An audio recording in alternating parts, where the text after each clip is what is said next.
ఎంత మధురమైనది యెహోవా నామము. కుడి వచ్చిన మీ అందరికీ ప్రభు రక్షకుడైన యేసుక్రీస్తు వారి నామంలో వందనాలు తెలియజేస్తూ ఉన్నాం. ఆత్మీయ ఎదుగుదలను గురించి మనం అధ్యయనం చేస్తూ ఉన్నాము. ముఖ్యంగా మానవుడు అంటే కేవలము శరీరం మాత్రమే కాదు, మానవుడు అంటే శరీరము మరియు ఆత్మల యొక్క కలయిక అనేటువంటి విషయాన్ని గమనించాం. అంటే ఇతర జీవులన్నింటికీ ఉన్నట్లుగా మానవునికి భౌతికమైన శరీరము మరియు ప్రాణము ఉండటం మాత్రమే కాకుండా ఈ భౌతికమైనటువంటి శరీరము ప్రాణము అనేటువంటిది మనం ప్రతి జీవిలో కూడా చూస్తూ ఉంటాం. అంతేకాదు మొక్కలకు చెట్లకు కూడా ప్రాణం ఉంది అని చెప్పేసి అంటారు. అవును, భౌతికమైనటువంటి శరీరము ప్రాణము ప్రతి జీవికి కూడా ఉంటుంది. మరి మానవుడు ఎందుకు ఉన్నతమైన ఒక వ్యత్యాసమైనటువంటి జీవి వీటన్నింటిలో అంటే మానవునికి శరీరములో ప్రాణముతో కూడా వీటికి లేనటువంటి ఆత్మ ఇవ్వబడింది. ఎందుకు ఆ ఆత్మ ఇవ్వబడితే అంత ప్రాముఖ్యమైనటువంటి వ్యక్తి అవుతాడు అంటే ఈ ఆత్మ అనేటువంటిది మామూలు విషయం కాదు. ఉదాహరణకి ప్రపంచంలో ఎక్కడో ఒక గొప్ప వ్యక్తి ఉన్నారనుకోండి, ఆ గొప్ప వ్యక్తి దగ్గర ఒక వస్తువు ఉంది. ఉదాహరణకు అమెరికా ప్రెసిడెంట్ దగ్గర ఒక పెన్ను ఉంది. తర్వాత అలాంటి పెన్ను ప్రపంచంలో ఇంకొకటి మాత్రమే ఉంది, 2 మాత్రమే ఉంది. ఆ రెండోది మీ దగ్గర మీ జేబులో ఉందనుకోండి, ఎట్లా ఉంటుంది మీకు? ప్రపంచంలో అలాంటి పెన్నులు 2 ఉన్నాయి. ఒకటేమో అమెరికా ప్రెసిడెంట్ పొందగలిగాడు, ఆ రెండో పెన్ను ఎలాగో మీ సొంతమైంది. ఇప్పుడు ఆ పెన్నును గురించి మీకేమీ పెద్ద గొప్పగా అనిపించదా? ఎవరు అడగకముందే మనమే చెప్తాం, ఈ పెన్ను ఏంటిది అనుకున్నావు, ఇలాంటి ప్రపంచంలో 2 ఉన్నాయి. 2 ఉందని మన పెన్ను గురించి చెప్పుకోం, ముందు మొదటి పెన్ను ఎక్కడుందో చెప్తాం. ఎందుకంటే ఆ మొదటి పెన్ను ఎక్కడుందో చెప్తే ఈ రెండో పెన్ను యొక్క వాల్యూ తెలుస్తుంది. అంతే కదా? మనకి ఇవ్వబడినటువంటి ఈ ఆత్మ యొక్క విలువ ఏమిటి అంటే దేవుడు ఆత్మ అయి ఉన్నాడు. ఆయన ఎలాంటి ఆత్మను కలిగి ఉన్నాడో, ఎలా ఆత్మగా ఉన్నాడో అలాగనే ఆ ఆత్మను మనకిచ్చాడు. అది ప్రతి మనిషికి ఇచ్చాడు. ఆ విలువను మనం గుర్తించలేకపోతూ ఉన్నాం. మానవుడు ఎందుకు అంత విలువైనటువంటి, మీరు ఈరోజు ప్రపంచమంతా కూడా మనుషుల కొరకే నడుస్తూ ఉన్నాయి. చట్టాలన్నీ మనుషుల కొరకే, ఈ ప్రపంచమంతా కూడా మనిషి జీవించటం కొరకే. ఎందుకు ఈ ప్రపంచంలో మనిషికే అంత ఇంపార్టెన్స్, ప్రాముఖ్యత ఎందుకు అంటే మానవుడు దేవుని యొక్క స్వరూపంలో అతడు సృజించబడ్డాడు. దేవునిలో ఉన్నటువంటి ఆత్మ అతనికి ఉంది. కానీ దురదృష్టవశాత్తు అనేక మంది ఆత్మను గురించి ఆలోచన చేయటం లేదు. నా ఆత్మ ఎంత విలువైనది అనేటువంటి ఆలోచన చేయటం లేదు. అంత విలువైనటువంటి ఆత్మ, మరి దాని పరిస్థితి ఏమిటి? నేను మరణించేటప్పుడు మరి అంత విలువైన ఆత్మ ఏమవుతుందని ఆలోచన చేయరు. నేను చచ్చేటప్పుడు నా విలువైన ఆస్తి ఏమైద్ది అని మాత్రం ముందే ఆలోచన చేస్తాను. ఇల్లు ఎవరికి రాయాలి, పొలం ఎవరికి రాయాలి, స్థలం ఎవరికి రాయాలి, లేకపోతే ఒంటి మీద ఉన్నటువంటి బంగారం ఎవరికి ఇవ్వాలి, మెడలో గొలుసు ఎవరికి ఇవ్వాలి, తాడు ఎవరికి ఇవ్వాలి, లేకపోతే చెవి దిద్దులు ఎవరికి ఇవ్వాలి. ఒకవేళ బంగారపు దిద్దులు ఉన్నాయనుకోండి, బ్రతికున్నప్పుడే ఆలోచన చేస్తామా మనం అవి ఎవరికి ఇవ్వాలి అనేటువంటిది? ముందుగానే బ్రతికుండగానే మనం ఏం చేస్తామంటే ఆలోచన చేస్తూ ఉంటాం, ఎందుకంటే విలువైంది కాబట్టి. అంతేకాదు, నేను ఒక్కోసారి చూస్తూ ఉంటాను, ఇంట్లో ఉన్న ఇతర సామాను, రాగి సామాను కూడా ముందే పనిచేశారంట, చెప్తూ ఉన్నారు. వాళ్ళ అమ్మ పోయేటప్పుడు, అమ్మ ఆ పైన అటక మీద బోర్లు ఇచ్చిన 4 కాగులు ఉన్నాయి కదా, 2 నువ్వు తీసుకో, 2 చెల్లికి ఇవ్వు అందంట. ఏంటంటే విలువైన వస్తువులు కాబట్టి ముందే వాటిని గురించి ఆలోచన చేస్తూ ఉంటాం. అటక మీద ఉన్నట్టు ఇతర బిందెలు, కాగుల గురించి ఆలోచన చేస్తున్నారు, కానీ వాళ్ళలో ఉన్న ఆత్మను గురించి ఆలోచన చేయటం లేదు. అంటే మానవుని పరిస్థితి ఎట్లా ఉందో గమనించండి. ఇళ్ళ గురించి, స్థలాల గురించి, పొలాల గురించి ఆలోచన చేస్తూ ఉంటాం, కానీ మరి మనలో ఉన్నటువంటి ఆత్మ ఏమిటి? వాస్తవంగా ఒకటేమిటి అంటే లోకంలో ఉన్నటువంటి వారికి మనలో ఒక ఆత్మ ఉంది అని తెలియకపోవటం. అంటే నిరక్షరాస్యత అని చెప్పేసి అంటూ ఉంటారు కదా, అంటే అక్షరాలు రానితనం లాగా మనలో ఉన్నటువంటి ఇగ్నోరెన్స్ అనమాట, తెలియని తనం అది. కాబట్టి అక్షరాలు రాని వాళ్ళకి చదువు ఎలా తెలియదో మనలో కూడా ఆత్మీయమైనటువంటి ఈ తెలియనితనం అనేటువంటిది ఉంది, ఇగ్నోరెన్స్, స్పిరిచువల్ ఇగ్నోరెన్స్. అంతేకాదు, మనం గమనించినప్పుడు ప్రార్థనలకు వచ్చే క్రైస్తవులకు మనలో ఒక ఆత్మ ఉంది అని తెలిసినా అదొక రకమైన నిర్లక్ష్యం. మరలా ప్రార్థనకి వచ్చే వాళ్ళు కూడా భూమి మీద ఉన్నటువంటి వస్తువుల కొరకే వారు పరితపిస్తూ ఉంటారు. కాబట్టి మనం గమనించవలసింది ఏమిటి అంటే క్రైస్తవ జీవితంలో మనము ఈ ఆత్మ చాలా ప్రాముఖ్యమైనటువంటిది. ఈ ఆత్మను గురించి మనం ఏం చేస్తూ ఉన్నామంటే భూమి దాటిన తర్వాత కూడా ఆత్మ యొక్క ఉనికి ఉంటుంది కాబట్టి మనం ఎదురు చూస్తూ ఉన్నామన్నమాట. అందుకనే మనకు మరణం అనేటువంటిది ముగింపు కాదు. మరణంతో మన జీవితం అయిపోవటం లేదు. మనం ప్రసంగి గ్రంథంలో చూసినట్లుగా 12వ అధ్యాయం 7వ వచనంలో మన్నైనది వెనుకటి వలనే మరల భూమికి చేరును, ఆత్మ దాన్ని దయచేసిన దేవుని యొద్దకు మరల పోవును అని అంటూ ఉంటాడు.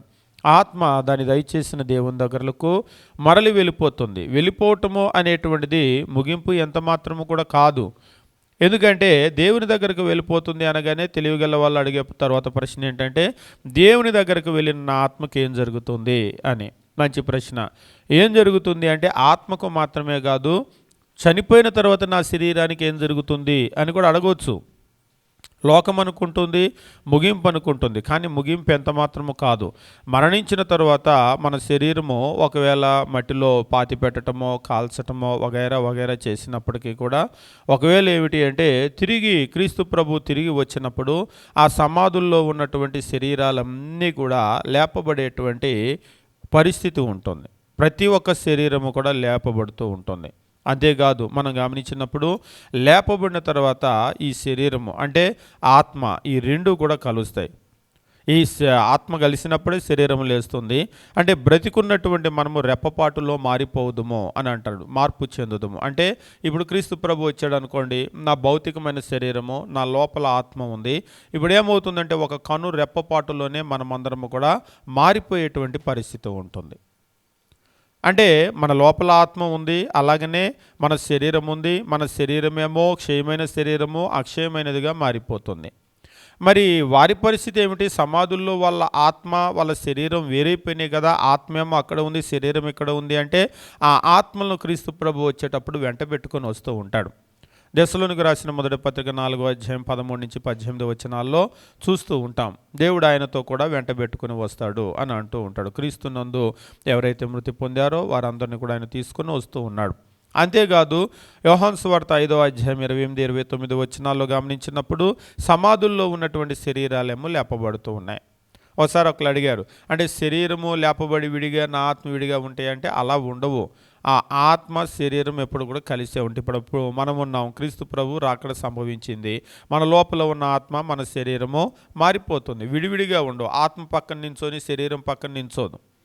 అలాగనే దీని గనక మనం అర్థం చేసుకుంటే మరి మరణించినటువంటి మట్టిలో కలిసిపోయిన శరీరాలు ఏమవుతాయంటే క్రీస్తు ప్రభు వచ్చేటప్పుడు ఆయన వారిని వెంటబెట్టుకొని వస్తాడు. ఏమున్నాయి అక్కడ మృతుల లోకంలో అంటే వాళ్ళ ఆత్మలు అక్కడికి చేరినాయి, ఇక్కడ ఉన్నటువంటి శరీరం లేపబడుతుంది. కాబట్టి దీన్ని బట్టి మనం ఏం అర్థం చేసుకుంటామంటే అక్కడి నుంచి తీసుకొని వచ్చినటువంటి ఆత్మ ఈ శరీరము మరలా కలిసేటువంటి పరిస్థితి ఉంటుంది.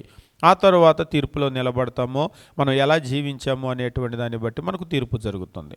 ఈ విషయాలన్నింటినీ కూడా మనం గమనించేటప్పుడు మానవునికి మరణం ముగింపు కాదు, మరణం తర్వాత మరో జీవితం ఉందని చాలా క్లియర్గా అర్థమవుతూ ఉంటుంది. కాబట్టి భూమి మీద జీవించినటువంటి మనం ఏం చేయవలసినటువంటి అవసరం ఉంది అంటే మన యొక్క ఆత్మ అభివృద్ధి చెందటం కొరకు, బలపడటం కొరకు, మరొక రకంగా చెప్పాలి అంటే దైవ స్వభావంలో ఎదగటం కొరకు మనమందరం కూడా కృషి చేయవలసిన అవసరం ఉంటుంది. దేవుని యొక్క అంతిమంగా దేవుని యొక్క లక్ష్యం కూడా అదే. మనం గమనించినప్పుడు బైబిల్లో దేవుని వాక్యం ఈ రీతిగా తెలియజేస్తూ ఉంటాడు. ఎఫెసీయులకు రాసినటువంటి పత్రిక మనం ఎప్పుడు కూడా గమనిస్తూ ఉంటాము. అపోస్తులైనటువంటి పౌలు ఎఫెసీయులకు రాసిన పత్రిక 4వ అధ్యాయము 11వ వచనం నుంచి మనం గమనించినప్పుడు దేవుని వాక్యం తెలియజేస్తూ 4వ అధ్యాయము 11వ వచనం నుంచి చూసినట్లయితే మనమందరము విశ్వాస విషయంలో దేవుని కుమారుని గూర్చిన జ్ఞాన విషయంలో ఏకత్వం పొంది సంపూర్ణ పురుషుల మగు వరకు, అనగా క్రీస్తుకు కలిగిన సంపూర్ణతకు సమానమైన సంపూర్ణత గలవార మగు వరకు అని చెప్పేసి అన్నాడు. కాబట్టి మనమందరము కూడా సంపూర్ణ పురుషులం అవ్వాలి అనేటువంటిది దేవుని యొక్క ఆలోచన. అంటే సంపూర్ణత అంటే క్రీస్తుకు కలిగినటువంటి సంపూర్ణతకు సమానమైనటువంటి సంపూర్ణత. వాస్తవంగా మనం ఇక్కడ గమనించినప్పుడు శరీరం ఎదగటం మాత్రమే కాదు, ఆత్మ కూడా ఎదిగేటువంటి పరిస్థితి ఉంటుంది అనేటువంటిది మనం గమనిస్తున్నాం. ఇప్పుడు మనం ఎదగాలి అంటే ఇది శరీరాన్ని గురించి మాట్లాడలేదు. క్రీస్తుకు కలిగిన సంపూర్ణత అంటే ఆత్మ ఎదిగేటువంటి విషయాలను గురించి ఇది మాట్లాడటం జరిగింది. అంటే ఆత్మ కూడా ఎదుగుదల ఉంటుందా అని కొందరు అడుగుతూ ఉంటారు. అవును, రక్షణ విషయంలో ఎదగటాన్ని గురించి అది మాట్లాడుతూ ఉన్నాడు. పేతురు రాసినటువంటి మొదటి పత్రికలో కూడా మనం గమనించేటప్పుడు 2వ అధ్యాయంలో పేతురు భక్తుడు ఈ రీతిగా తెలియజేస్తూ ఉంటాడు. పేతురు రాసిన మొదటి పత్రిక 2వ అధ్యాయం మనం గమనించినప్పుడు 2-3 వచనాల్లో చెప్తూ ఉంటాడు. సమస్తమైన దుష్టత్వము, సమస్తమైన కపటము, వేషధారణ, అసూయ, సమస్త దూషణ మాటలు మాని క్రొత్తగా జన్మించిన శిశువులను పోలిన వారే నిర్మలమైన వాక్యమును పాల వలన రక్షణ విషయంలో ఎదుగు నిమిత్తము ఆ పాలను అపేక్షించుడి అని చెప్పేసి అంటూ ఉంటాడు.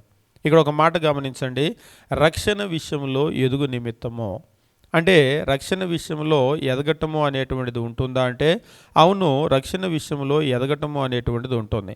మనకు శారీరక ఎదుగుదల గురించి తెలుసు, మనకు ఒకవేళ జ్ఞానంలో ఎదగటం తెలుసు, ఆర్థికంగా ఎదగటం తెలుసు, కానీ రక్షణ విషయంలో కూడా ఎదగటం ఉంటుంది. చాలామంది ఏమనుకుంటారంటే ప్రార్థనకి వచ్చామా వెళ్ళామా, వచ్చి వెళ్తే సరిపోతుందేమో అని అనుకుంటాం, కానీ ఎంతవరకు ఎదిగామో అనేటువంటిది చాలా ప్రాముఖ్యమైనటువంటి విషయం. అంతేకాదు మనం గమనించేటప్పుడు కొలస్సీలకు రాసినటువంటి పత్రికలో మనం చూసినట్లయితే దేవుని వాక్యం ఈ రీతిగా తెలియజేస్తూ ఉంటాడు. 1వ అధ్యాయం 28వ వచనం మనం గమనించినప్పుడు అపోస్తులైనటువంటి పౌలు కొలస్సీలో ఉన్నటువంటి సంఘానికి తెలియజేస్తూ ప్రతి మనుష్యుని క్రీస్తునందు సంపూర్ణుడిగా చేసి ఆయన ఎదుట నిలవబెట్టాలని అని అంటూ ఉంటాడు. ప్రతి మనుష్యుని కూడా క్రీస్తునందు సంపూర్ణుడిగా చేయాలి అంటే అపోస్తులైనటువంటి పౌలు ఆయన చేస్తున్నటువంటి పరిచర్య యొక్క లక్ష్యం ఏమిటి అనేటువంటిది ఇక్కడ చెప్తూ ఉన్నాడు.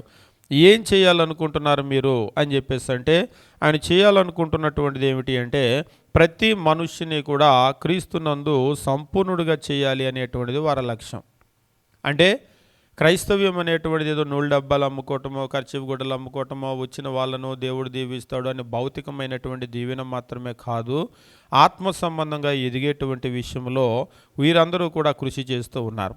ఇది దేని ద్వారా సాధ్యమవుతుంది అంటే దేవుని యొక్క వాక్యాన్ని బోధించటం ద్వారా సాధ్యమవుతుంది. కాబట్టి మనం గమనించవలసినటువంటి విషయం ఏమిటి అంటే ప్రతి మనుష్యుడు కూడా క్రీస్తులో ఎదగాలి. ముఖ్యంగా మన ఎదుగుదలలో మనం గమనిస్తూ ఉన్నాము, నిరీక్షణ అనేటువంటిది చాలా ప్రముఖమైనటువంటి పాత్ర పోషిస్తూ ఉంటుంది. క్రైస్తవ జీవితంలో నిరీక్షణ అనేటువంటిది చాలా ముఖ్యమైనటువంటి పాత్ర. ఏమిటి క్రైస్తవ జీవితంలో ఉన్నటువంటి నిరీక్షణ అంటే మనం గమనిస్తూ ఉన్నాము, నిరీక్షణ అంటే ఎదురుచూపు. అంటే ఏదైనా సరే మనము నిరీక్షణ అనేటువంటి విషయానికి వచ్చినప్పుడు ఉన్నటువంటి విషయం కాదు, రాబోయేటువంటి విషయము, ఖచ్చితంగా జరగబోయేటువంటి విషయాలు ఏవైతే ఉన్నాయో వాటిని గురించి మనం ఎదురు చూస్తూ ఉంటాం కదా, ఆ ఎదురు చూసేటువంటి విషయాలనే నిరీక్షణ అని చెప్పేసి అంటూ ఉంటారు. క్రైస్తవ జీవితంలో మీరు దేని కొరకైనా ఎదురు చూస్తున్నారా అని చెప్పేసి అంటే అవును, మనం ఖచ్చితంగా ఎదురు చూస్తూ ఉన్నాం. ముఖ్యంగా మనము మన రక్షణ పొందిన తర్వాత క్రీస్తు ప్రభు మరలా వస్తాడని, క్రీస్తు ప్రభు మరలా వచ్చిన తర్వాత ఇందాక చెప్పినట్లుగా మృతులు లేపబడతారని, మనందరికీ కూడా తీర్పు జరుగుతుందని, తీర్పు జరగటం మాత్రమే కాదు ఆ తర్వాత మనం ఈ భూమి మీద పడినటువంటి కష్టానికి అంటే శరీరంలో మనం చేసిన మంచి చెడు వీటిని బట్టి మనకు ప్రతిఫలం దక్కుతుందని మనం అందరం కూడా ఎదురు చూస్తాం. దీన్నే క్రైస్తవ నిరీక్షణ అని చెప్పేసి అంటూ ఉంటారు. అవును, ఈరోజు కొందరికైతే నిరీక్షణ లేదు. క్రీస్తు దగ్గరకు వచ్చారు కదా, మీకు ఏం కావాలి అని అడిగారు అనుకోండి, ఏంటి మీ ఎక్స్పెక్టేషన్? మీరు చదువుకునే పిల్లలు ఎవరినైనా అడగండి, చదువుకునే పిల్లలు ఎవరినైనా ఏం కావాలి అని అడగండి. అసలు నువ్వు ఎందుకు చదువుకుంటున్నావు అని అడగండి. నేను అప్పుడప్పుడు కొందరు అడిగినప్పుడు బాబు ఎందుకు చదువుకుంటున్నావు అంటే అమ్మ నాన్న స్కూల్లో జాయిన్ చేశారు అంకుల్ అన్నాడు. అంతే, నీకు అంతమించి ఏమి లేదా? కాలేజీకి వెళ్ళే పిల్లల్ని కూడా అడగండి, నువ్వెందుకు ఎంపీసీ తీసుకున్నావు, నువ్వెందుకు బైపీసీ తీసుకున్నావు అంటే మమ్మీ తీసుకోమన్నారు, డాడీ తీసుకోమన్నారు అంటారు. అంటే మమ్మీ డాడీ కొరకు నువ్వు చదువుతున్నావా, నీ కొరకు కాదా? ఒకసారి పిల్లలు అలాగనే చెప్తూ ఉంటారు, మమ్మీ కోసమో డాడీ కోసమో. అంటే మమ్మీ కొరకు డాడీ కొరకు చేయొచ్చు, కానీ నువ్వు ఎందుకు చదువుతున్నావు? అసలు ఈ చదువు నుంచి నీ ఎదురు చూపేంటి? ఎవరికైతే ఆ ఎక్స్పెక్టేషన్ ఉంటుందో, ఇప్పుడు నేను ఇది చదువుకుంటే ఉదాహరణకు ఒక మ్యాథమెటిక్స్, ఇది చదువుకున్న తర్వాత ఎక్కడికి వెళ్ళాలి అనే ఒక లక్ష్యం ఉంటుంది. ఆ లక్ష్య సాధన కొరకు ఈ బాటలో నేను పయనిస్తున్నాను అనేటువంటిది కనుక వాళ్ళకి అర్థమైందనుకోండి, ఆ నిరీక్షణ వాళ్ళకు ఉంటుంది. ఉదాహరణకు మీరు సివిల్స్ కోచింగ్లో ఢిల్లీలో చేరిన ఎవరినైనా అడగండి, నువ్వెందుకు ఇక్కడ దాకా ఢిల్లీ వరకు వచ్చి ఇక్కడ ఈ కోచింగ్లో చేరావని అడగండి.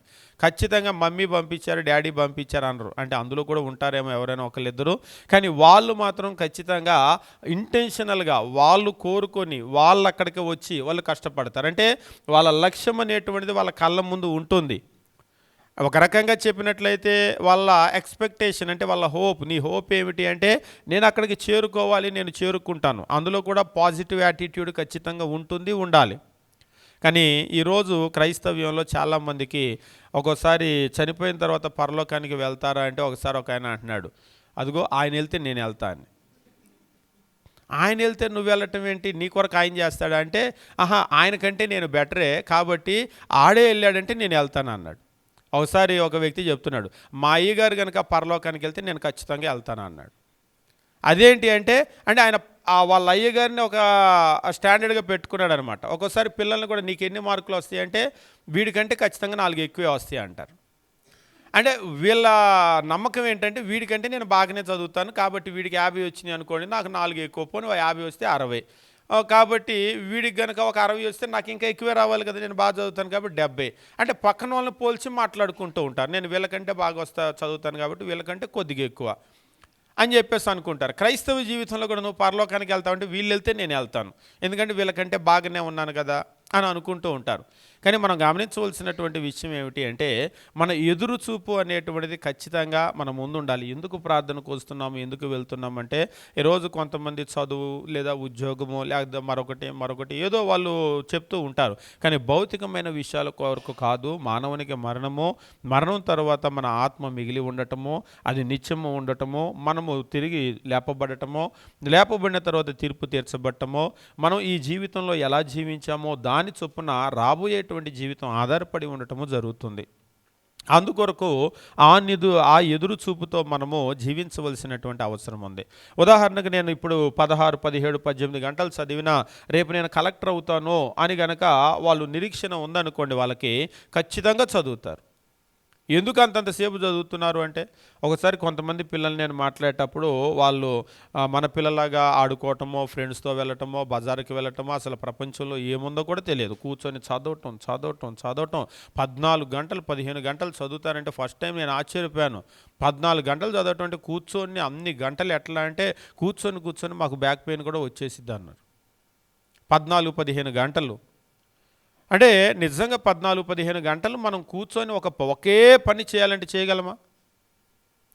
అంటే అది వాళ్ళకు ఉన్నటువంటి ఇంట్రెస్ట్, ఆ ఇంట్రెస్ట్ని బట్టే డెడికేషన్ వస్తుంది.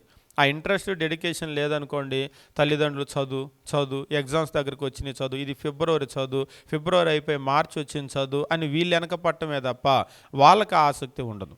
కాబట్టి ఇక్కడ మనం గమనించవలసినటువంటి విషయం ఏమిటి అంటే పిల్లలు ఒకవేళ చదువు విషయం కావచ్చు, ఉద్యోగ విషయం కావచ్చు, ఆత్మీయ జీవితం కావచ్చు, వాళ్ళకంటూ ఒక ఎక్స్పెక్టేషన్, ఎదురుచూపు ఉండవలసినటువంటి అవసరం ఉంది. క్రైస్తవ జీవితంలో కూడా ఆ ఎదురుచూపు ఉన్నటువంటి వాళ్ళ పరిస్థితి ఎట్లా ఉంటుందంటే వాళ్ళు ఉన్నతంగా ఉంటారు. ఇక్కడ కష్టపడ్డా వాళ్ళకి ఏమీ ఇబ్బంది అనిపించదు, సంతోషంగా ఉంటుంది. ఒకసారి కొందరు అడుగుతూ ఉంటారు, మీరు మీటింగ్స్ అని ఇంత దూరం తిరుగుతూ ఉంటారు, చాలా కష్టం అంటే నేను చెప్పాను, చాలా కష్టం కాదు, చాలా ఇష్టంగా చేస్తూ ఉంటాం ఇదని. ఒక 1000 కిలోమీటర్లు వెళ్ళొస్తే అలసిపోయి అయ్యో వచ్చే వారం అని అయ్యో అనే మాట మాకు ఎప్పుడు రాదు, ఎందుకంటే మేము ఇష్టపడి చేస్తూ ఉన్నాం. ఈ వారం కూడా మేము ఇక్కడ సోమవారం ఉపవాస ప్రార్థన అయిపోగానే మంగళవారం నుంచి బయలుదేరి దాదాపు రోజుకి ఒక 600 కిలోమీటర్ల చొప్పున తిరుగుతూనే ఉన్నాం వచ్చే వరకు. ప్రతిరోజు రాత్రి 11, 12 దాటి 1 గంట అప్పుడు కూడా పడుకున్నాం. మళ్ళీ పొద్దున్నే లేచి 3:50కి ప్రకటన గ్రంథం క్లాసు, రోజుకు ఒక 2-3 గంటల నిద్ర. అయ్యో అంటే అయ్యో కాదు, ఇది మేము ఇష్టపడి చేస్తున్నాం. 1,00,000 జీతం వచ్చింది అనుకోండి, ఇష్టపడి చేయరా? పోనీ 10 లక్షల జీతం వచ్చింది అనుకోండి, అయ్యో అమ్మో కుయ్యో మొర్రో అంటారా? ఆ 10 లక్షలు చూసుకునే సరే కష్టాలన్నీ ఎగిరిపోతూ ఉంటాయి. అంటే మాకు ఇక్కడ 10 లక్షలు కాదు, కానీ మనకు అక్కడ ప్రభు ఇచ్చేటువంటి దాన్ని ఎప్పుడైతే గుర్తు చేసుకుంటామో ఈ కష్టమంతా అసలు కష్టమే అనిపించదు. ఆ ఇచ్చే బహుమానం ముందు ఇదేముంది, వట్టిది ఇది. కాబట్టి క్రైస్తవ జీవితంలో ఎవరికి కష్టంగా అనిపిస్తుంది అంటే నిరీక్షణ లేని వాళ్ళకి కష్టంగా అనిపిస్తుంది. నాకు ఒక పెద్ద బహుమానం దేవుడు ఇస్తాడు అని ఆ బహుమానం అనేటువంటిది ఊహించుకున్నాం అనుకోండి, అసలు ఈ కష్టమే అనిపించదు. కాబట్టి క్రైస్తవ జీవితంలో నిరీక్షణ అనేటువంటిది చాలా ప్రముఖమైనటువంటి పాత్రను పోషిస్తుంది అనేటువంటి విషయాన్ని మనం గమనిస్తూ ఉన్నాం. మనం చూసాము క్రైస్తవ జీవితంలో ఈ నిరీక్షణ యొక్క పాత్ర ఏమిటి అని మనం గమనించినప్పుడు, ఈ నిరీక్షణ అనేటువంటిది క్రైస్తవ జీవితంలో మనకు ఒక ఎక్స్పెక్టేషన్, అంటే మనం ఏం పొందుతామో అనేటువంటి ఒక ఎక్స్పెక్టేషన్. దానితో ఏంటంటే మనల్ని అది మోటివేట్ చేస్తుంది. అంటే మనం ఏదో ఎదురు చూస్తూ ఉన్నాం కదా, నేను అక్కడికి వెళ్ళిన తర్వాత దేవునితో కూడా ఉంటాను, అక్కడ ఏడ్పు ఉండదు, కన్నీరు ఉండదు, అక్కడ దుఃఖం ఎంత మాత్రము కూడా ఉండదు, అటువంటి ఒక జీవితం మనం కోరుకుంటున్నాం కదా. అలాంటి ఒక జీవితము, దేవునితో ఉండే జీవితము ఎప్పుడైతే మనము కోరుకున్నామో, దాన్ని ఎదురు చూస్తూ ఉంటామో, అది మనల్ని ఏం చేస్తుందంటే ప్రేరేపిస్తూ ఉంటుంది. ఈరోజు మీకు బాగా ఒక 14-15 గంటలు చదువుతున్నటువంటి ఒక విద్యార్థి, అబ్బో 14 గంటలు 15 గంటలు అని అనిపించినా, నా ఫ్రెండ్స్ ఎవరు పిలిచినా వెళ్ళలేకపోతున్నాను అనిపించినా కానీ, వెంటనే రేపు నువ్వు కలెక్టర్ అవుతావు అనేది కనుక ఒకవేళ మైండ్లోకి వచ్చిందనుకోండి, ఇలా చదివితే వెంటనే ఈ కష్టమంతా ఎగిరిపోతుంది. చాలా సంతోషంగా అతడు ఉండగలుగుతాడు. అంతేకాదు, క్రైస్తవ జీవితంలో మనం గమనించాము, ఇది మనల్ని ఏం చేస్తుందంటే మనల్ని మోటివేట్ చేస్తూ ఉంటుంది. మొదటి యోహాన్ రాసినటువంటి మొదటి పత్రిక మనం గమనించినప్పుడు, యోహాన్ రాసినటువంటి మొదటి పత్రిక 3వ అధ్యాయము 2వ వచనంలో మనం గమనించాము. 3వ అధ్యాయం 2వ వచనం, ప్రియులారా, ఇప్పుడు మనము దేవుని పిల్లలమై ఉన్నాము, మనమిక మీదట ఏమవునో అది ఇంకా ప్రత్యక్షపరచబడలేదు, కానీ ఆయన ప్రత్యక్షమైనప్పుడు ఆయన ఉన్నట్లుగానే ఆయన్ని చూతుము గనుక ఆయన్ని పోలి ఉందమని ఎరుగుదుము. యోహాను రాసిన మొదటి పత్రిక 3వ అధ్యాయము 2వ వచనం, 1 John chapter 3 verse 2. మనం ఇప్పుడు దేవుని పిల్లలమై ఉన్నాము. ఇప్పుడు దేవుని పిల్లలమై ఉన్నామంటే అప్పుడు లేమంటే అప్పుడు లేము. ఇప్పుడు దేవుని పిల్లలమై ఉన్నాం. ఇప్పుడు దేవుని పిల్లలమై ఉన్నాము కాబట్టి ఇప్పుడు మనకు ఒక నిరీక్షణ ఉంది. ఉదాహరణకి ఇప్పుడు మిమ్మల్ని అంబానీ ఒకవేళ మిమ్మల్ని దత్తత తీసుకున్నాడు అనుకోండి. తీసుకున్న తర్వాత తీసుకున్న ముందు ఏమైనా వ్యత్యాసం ఉందంటే ఏమి లేదని అంటామా? తీసుకున్న తర్వాత వెంటనే మారిపోతుంది. ఎందుకంటే ఎప్పుడైతే దత్తత తీసుకున్నారో వారసులు అవుతారు. వారసులైనప్పుడు ఆస్తిలో ఎంతైతే ఉంటుందో వారసత్వం వస్తుంది, అంతే కదా. అలాగనే ఇప్పుడు మనం దేవుని పిల్లలమై ఉన్నాము కాబట్టి ఇప్పుడు మనకు వారసత్వం వచ్చింది. నిజంగా ఏ వారసత్వం? అంబానీ కాదు, అంబానీలకి 1000 అంబానీల కంటే ఎక్కువైనటువంటి దేవుని వారసత్వం మన సొంతం. 1000 కూడా కాదు, ఇంకా ఎక్కువే. చెప్పాలి అంటే అంకె సరిపోదు. అంత సర్వోన్నతుడైనటువంటి దేవుని వారసత్వం మనకు వచ్చింది. ఇప్పుడు మనం దేవుని పిల్లలమై ఉన్నామో, మనం ఇక మీదట ఏమవుదుమో అది ఇంకా ప్రత్యక్షపరచబడలేదు. అంబానీకి ఒకవేళ దత్తపుత్రుడైతే ఏమవుతావు అంటే ఏమవుతావో అది ఇంకా ప్రత్యక్షపరచబడలేదు, అంటే ఇంకా జరగలేదు కదా అంటాం కదా. ఏమవుతాము అనేటువంటిది ఇంకా జరగలేదు, ప్రత్యక్షపరచబడలేదు. కానీ ఆయన ప్రత్యక్షమైనప్పుడు ఆయన ఉన్నట్లుగానే ఆయన చూస్తాం, అది చెప్తున్నాడు. ఇంకా అదైతే జరగలేదు, కానీ ఒకటి మాత్రం చెప్పగలము, ఆయన ప్రత్యక్షమైనప్పుడు ఆయన ఎట్లా అయితే ఉంటాడో అట్లనే మనం ఆయన్ని చూస్తాం. అంటే మనం అలాగనే ఉంటాం, ఆయనలాగా ఉంటాం. నువ్వు దేవునిలాగా ఉంటావు అనేదానికంటే ఇంకా గొప్ప విషయం ఏముంటుంది? దేవునిలాగా అంటే నేను కూడా ఇంకో సృష్టి చేయవచ్చా అన్నాడు ఒక ఆయన. అట్లా నువ్వు ఇంకో సృష్టి చేసే పరిస్థితిని గురించి చెప్పట్లేదు. దేవునిలాగా ఉంటావంటే ఆయన రూపంలోకి వెళ్తావు. అంటే కొంతమంది ఏమనుకుంటారంటే దేవుని లాగా అంటే ఇక నేను కూడా దేవుడు అయిపోతానేమో, దేవుడి లోకం చేసినట్టు నేను ఇంకో లోకం చేసుకుంటాను, అటువంటి భ్రమల్లోకి వెళ్ళటానికి లేదు. దేవుని లాగా ఉంటావంటే ఆయన రూపంలోనికి నువ్వు వెళ్ళిపోతావు, అలాగా ఉంటావు. ఆయన ఎట్లయితే ఉన్నాడు. ఇప్పుడు క్రీస్తు ప్రభు పునరుత్థానం చెందాడు. పునరుత్థానం చెందిన తర్వాత ఎలాగ ఉన్నాడు? మరలా ఇంకే అన్నాడు కూడా, ఆయన చనిపోడు. మరణం అనేటువంటిది ఆయనకి లేదు. మన శరీరంలో ఉన్న ఏ కష్టమో ఆయనకి లేదు. పొద్దున్నే లేవగానే చూడండి, ఒక్కొక్కరి పరిస్థితి ఎట్లా ఉంటుందంటే, పొద్దున లేచిన తర్వాత శరీరంలో ఆస్తమాలు ఉన్న పేషెంట్లు ఉంటారు, జలుబులు ఉన్న వాళ్ళు ఉన్నారు, దగ్గులు ఉన్న వాళ్ళు ఉన్నారు. మొన్న ఎవరో చెప్తున్నారు, మొన్న కాదు నిన్నే, దగ్గితే రక్తం పడుతుందట, ఏంటి ఏమన్నా క్యాన్సర్ అయ్యే ప్రమాదం ఉందా అని. అదొక రకమైన భయం. తుమ్మితే ఏదన్నా అయిందనుకోండి, అదొక రకమైన భయం. తుమ్ములకు భయపడే వాళ్ళు ఉన్నారు, దగ్గుకు భయపడే వాళ్ళు ఉన్నారు. ఇవాళ రేపు పిల్లల జుట్టు విపరీతంగా రాలిపోతూ ఉంది, అదొక రకమైనటువంటి ఆందోళన. నిజంగా మరి కరోనా తర్వాత జరుగుతుందో లేకపోతే ఎందుకు జరుగుతుందో కానీ చిన్నపిల్లలు చాలామంది తల్లిదండ్రులు కంప్లైంట్ చెప్తున్నారు, జుట్టు విపరీతంగా రాలిపోతుందని. ముఖ్యంగా మగపిల్లలకి రాలిపోతే పెద్ద కేర్ చేయరు, కానీ ఆడపిల్లలకి విపరీతంగా జుట్టు రాలిపోతుంది, హెయిర్ ఫాలింగ్ అనేటువంటి. అది కూడా ఒక సమస్యే. పొద్దున్నే లేచిన తర్వాత మనం చూసినట్లయితే మన శరీరంలో ఎన్నో సమస్యలు ఉంటాయి. ఈ సమస్యలన్నిటి నుంచి ఎప్పుడు నేను బయటపడగలను అంటే, బ్రతికున్నంతవరకు, శరీరం ఉన్నంతవరకు రోగాలు తప్పు. ఈ అన్నీ కూడా మనం బయటపడాలి అంటే ఈ శరీరాన్ని, భౌతికమైన రక్త మాంసములు కలిగిన శరీరాన్ని ఎప్పుడైతే వదిలిపెడతామో అప్పుడు మాత్రమే ఇది మనము తప్పించుకోగలుగుతాం. అప్పటి వరకు ఈ బాధలు తప్పవు. కాబట్టి బ్రతికున్నంతకాలం ఏదో ఒక బాధ వస్తూనే ఉంటుంది. ఆరోగ్యంగా నేను ఉన్నాను 100కి 100 అని చెప్పేవాళ్ళు ఎవరు ఉండరు. ఇది శరీరం విషయం అయితే, ఇక ఆర్థిక విషయాలు, కుటుంబ విషయాలు, ఉద్యోగం దగ్గర సమస్యలు, వీటన్నింటిలో నుంచి నేను బయటపడి 1% కూడా అసలు నేను ఆందోళన లేకుండా, కష్టం లేకుండా ఉండటం సాధ్యమైద్దా అని అడొకాను. Yes, it is possible. అది ఎప్పుడు అంటే నువ్వు ఈ భూమి మీద ఉన్నప్పుడు, శరీరంతో ఉన్నప్పుడు కాదు. నువ్వు ఈ భూమిని దాటిన తర్వాత ఒకవేళ దేవుని దగ్గరికి వెళ్తే ఇట్ ఈస్ పాసిబుల్. ఒకవేళ నువ్వు దేవుని దగ్గరికి వెళ్ళలేదనుకోండి, it is not possible for you, at least for you.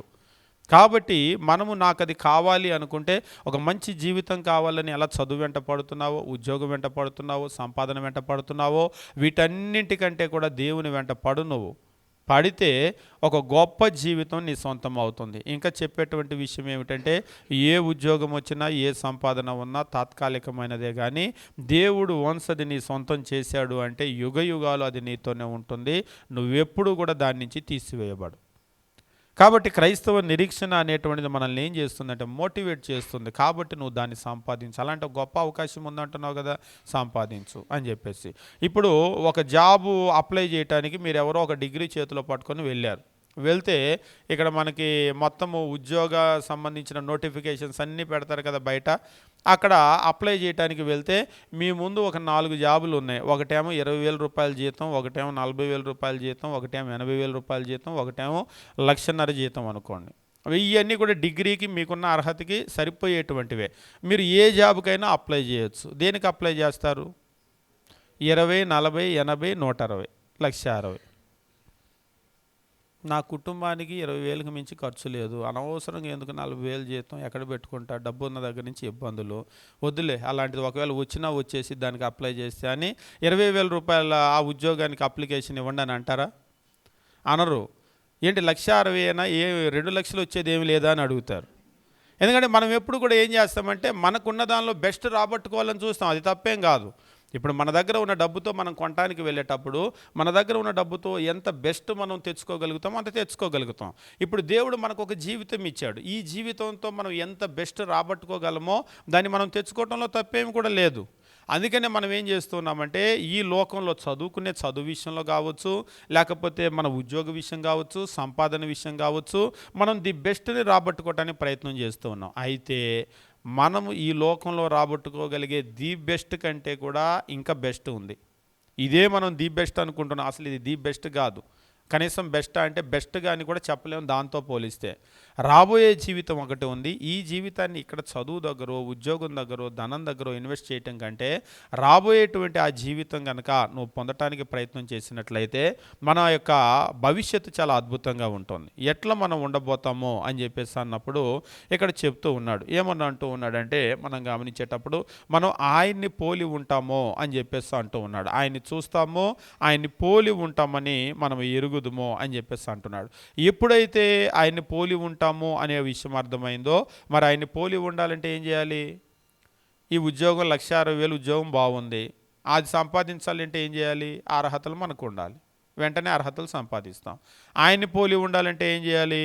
ఆయన్ని పోలి ఉండాలంటే కూడా కొన్ని అర్హతలు ఉన్నాయి. ఏమిటి అర్హతలు అంటే 3వ అధ్యాయము 3వ వచనం మనం గమనించినప్పుడు, ఆయన యందు నిరీక్షణ పెట్టుకున్న ప్రతివాడు, ఆయన యందు నిరీక్షణ పెట్టుకున్న ప్రతివాడు, నిరీక్షణ లేనోడు గురించి చెప్పలేదు, నిరీక్షణ పెట్టుకున్న ప్రతివాడు ఆయన పవిత్రుడై ఉన్నట్టుగా తను పవిత్రునిగా చేసుకున్నాం. కాబట్టి ఆయన యందు నిరీక్షణ పెట్టుకున్నటువంటి వాళ్ళు ఏం చేస్తారంటే ఆయన ఎలా పవిత్రుడిగా ఉన్నాడో వీరు కూడా తమను తాము పవిత్రులుగా చేసుకునేటువంటి పరిస్థితి ఉంటుంది. అలా పవిత్రులుగా చేసుకోవాలి. అలా పవిత్రులుగా చేసుకోవటం వల్ల ఏమిటి అంటే దాన్ని మనం పొందగలుగుతాం. కాబట్టి మనం గమనించవలసినటువంటి విషయం ఏమిటి అంటే క్రీస్తునందు మనకు ఉండేటువంటి నిరీక్షణ మనల్ని ఏం చేస్తుంది అంటే ఒక పవిత్రమైనటువంటి జీవితం వైపు మనల్ని మోటివేట్ చేస్తుంది. ఈరోజు అబద్ధం ఆడితే లాభం వస్తుంది అనుకున్నా కానీ నాకు వద్దు అని అంటాం, నేను చెప్పలేను అని అంటాం. ఒకవేళ లంచం తీసుకునే పరిస్థితి ఉన్నా నాకు ఆ రూపాయలు వద్దు అని మనం అంటాం. ఒకవేళ అన్యాయంగా లాభం వచ్చే పరిస్థితి వచ్చినా కానీ అది నాకు వద్దండి అని అంటాం. ఎందుకు ఆగిపోతున్నారు? ఒక్కోసారి లోకానికి అర్థం కదా, అదేంటి చక్కగా మంచి రెవెన్యూ ఉద్యోగం కదా, మంచి డబ్బులు వస్తాయి కదా, లేకపోతే ఇలా అబద్ధం ఆడితే అలా వస్తుంది కదా, ఏంటి మీరు అని చెప్పేసి అంటూ ఉంటారు. వద్దండి అది మనం అంటున్నాం. ప్రశ్న, ఎందుకు మీరు వద్దని ఆగిపోయారు? ఒకసారి ఒకళ్ళు అడిగారు, డబ్బులు ఎవరికైనా చేయదా అని. ఎందుకు చెప్పారంటే మీ క్రైస్తవులకి డబ్బు చేదులాగా ప్రవర్తిస్తారండి కొందరు. అరే ఆడవయ్య అబద్ధం అంటే చిన్న అబద్ధం, నాకు వద్దు నాకు వద్దు నాకు వద్దు అంటారు. డబ్బులు వద్దా అని అంటే డబ్బులు కూడా వద్దన్నాడంట ఆయనతో పనిచేస్తే ఆయన. అంటే డబ్బు మాకేం చేదు కాదు, కాకపోతే ఈ అబద్ధాలు మోసాలు చేదే. అబద్ధం ఆడకుండా మోసం చేయకుండా న్యాయమైన బాటలో డబ్బు ఇస్తా అంటే మేము ఎందుకు వద్దంటాం? డబ్బు మాకు కావాలి, డబ్బుతో మాకు చాలా పనులు ఉన్నాయి, డబ్బుతో మంచి చేయొచ్చు చెడు చేయొచ్చు, కాబట్టి డబ్బుతో చాలా మంచి చేయొచ్చు, డబ్బు మాకు కావాలి. కానీ అదే సమయంలో ఈ అన్యాయమైన మార్గంలో వెళ్ళే డబ్బు మాకొద్దు. ఎందుకంటే ఆ అన్యాయం అంతా కూడా దేవుడు రేపు తీర్పు తీరుస్తాడు అని మా నమ్మకం, మా నిరీక్షణ. రేపు ఇక్కడ నేను చేసే ప్రతి పనికి అక్కడ లెక్క చెప్పాలి అనేటువంటిది మా నమ్మకం. అందుకనే మేము వద్దు అంటున్నాం. ఆ నమ్మకం, ఆ నిరీక్షణ లేదనుకోండి, ఏముంది నేను ప్రార్థనకి వెళ్తున్నాను, నేను చూట్ల టీవీ సీరియళ్ళు. ఒకసారి ఒకళ్ళు అడుగుతున్నారు, అంటే ఏంటి బాప్తీసం పొందటానికి మీకు ఇంకా అంటే, ఆ బాప్తీసం పొందితే సీరియల్ చూడకూడదుగా, ఇవన్నీ చేయకూడదుగా అంటే వాళ్ళు కరెక్ట్గానే చెప్పారు. ఈలో పక్కన అంటుంది, అదేమీ లేదు, ఎవరు చెప్పారు అవన్నీ గాడిద గుడ్డు, నేను చూట్లా అట్లనే అంటారు అయ్యగారు, ఏం కాదులే అంటుంది. అంటే ఇప్పుడు ఏమేమనుకోవాలి? సేవకులు కదా అలానే చెప్తుంటారు అంటే చూసే వాళ్ళందరూ చూస్తున్నారు కాబట్టి మనం కూడా చూడవచ్చు అని అనుకుంటారు. కానీ ఆమె చెప్పిందే నిజం, బాప్తీసం పొందనామె చెప్పిందే నిజం, ఆమె కరెక్ట్గా అర్థమైంది. ఈ పొందినామె చెప్పేది నిజం కాదు. కాబట్టి క్రైస్తవ జీవితంలో మనం ఎందుకు వాటిని మానుకొని మనం వాటికి దూరంగా ఉండటానికి ప్రయత్నం చేస్తున్నామంటే, ఒక పవిత్రమైనటువంటి జీవితాన్ని మనం ఎదురు చూడటానికి కలిగినటువంటి ఉద్దేశం ఏమిటి అంటే, మన నిరీక్షణ రేపు మనం ఆయన ఉన్నట్లుగానే ఉండాలి అనేటువంటి ఒక కోరిక మనలో ఉంది. కాబట్టి దాని కొరకు పవిత్రులు మాత్రమే అర్హులు. కాబట్టి ఆ అర్హత కొరకు కష్టపడుతూ ఉన్నాం. 1,60,000 రూపాయలు జీతం వచ్చే ఉద్యోగం ఉంది, డిగ్రీ కావాలి, ఇంకేదో క్వాలిఫికేషన్ కావాలంటే ఈ క్వాలిఫికేషన్ అంతా కూడా మనం సంపాదించుకొని ఉద్యోగం కొరకు ఎదురు చూసినట్లుగా క్రీస్తు ప్రభు ఆయన వచ్చినప్పుడు ఆయనలాగా ఉండటానికి ఎదురు చూస్తున్నాం. అయితే క్వాలిఫికేషన్ అంతా ఉన్నా కానీ అందరికీ ఉద్యోగం వచ్చే పరిస్థితి ఏమి కూడా లేదు ఇక్కడ.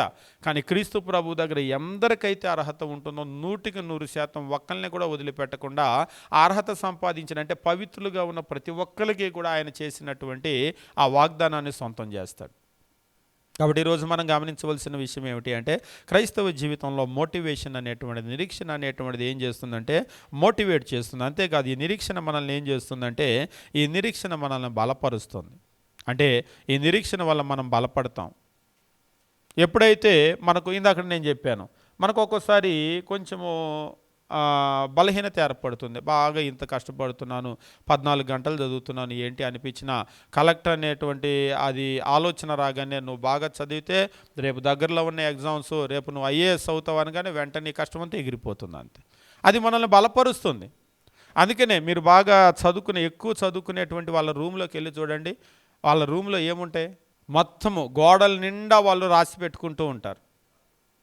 గోడల నిండా మంచి మంచి కొటేషన్స్ ఉంటాయి కదా, మంచి మంచి కొటేషన్స్ రాసి పెట్టుకుంటూ ఉంటారు. ఒక్కోసారి నేను ఈ చదువుకునే పిల్లల రూముల్లోకి వెళ్ళినప్పుడు ఆ రూమ్ అట్మాస్ఫియర్ చెప్పేస్తుంది వాళ్ళు ఎంత పెద్ద చదవరని. నిజంగా మీరు ఎప్పుడైనా సరే మనం అంటూ ఉంటాం కదా, మెతుకు పట్టుకుంటే అన్నం ఉడికిందో లేదో చెప్పొచ్చు అని. వాళ్ళు ఉండే అట్మాస్ఫియర్ని బట్టి వాళ్ళు లోపల మనస్సు ఏముంది అనేటువంటిది చెప్పొచ్చు. లేదా లోపల మన మనస్సు ఎట్లా ఉంటుందో మన అట్మాస్ఫియర్ మనం అట్లా తయారు చేసుకుంటాం. వాళ్ళు ఏం చేస్తారంటే ఎక్కువసేపు చదవాలి అనుకునేటువంటి వాళ్ళు ఎక్కువసేపు చదివేటువంటి విధంగా వాళ్ళ పరిసరాలను ఉంచుకుంటారు. అంతేకాదు ఎక్కువసేపు చదవాలి, నేను ఆ లక్ష్యం దగ్గరికి వెళ్ళాలి అన్న విధంగా అన్న వ్యక్తులతోటి పరిచయాలు ఉంచుకుంటారు. అరే ఎందుకురా, నువ్వు ఢిల్లీలో వెళ్ళి సివిల్స్ ఏదో అంటావు, చక్కగా ఊరిలో ఉండరా అని ఇలాంటి వాళ్ళతో కలవరు.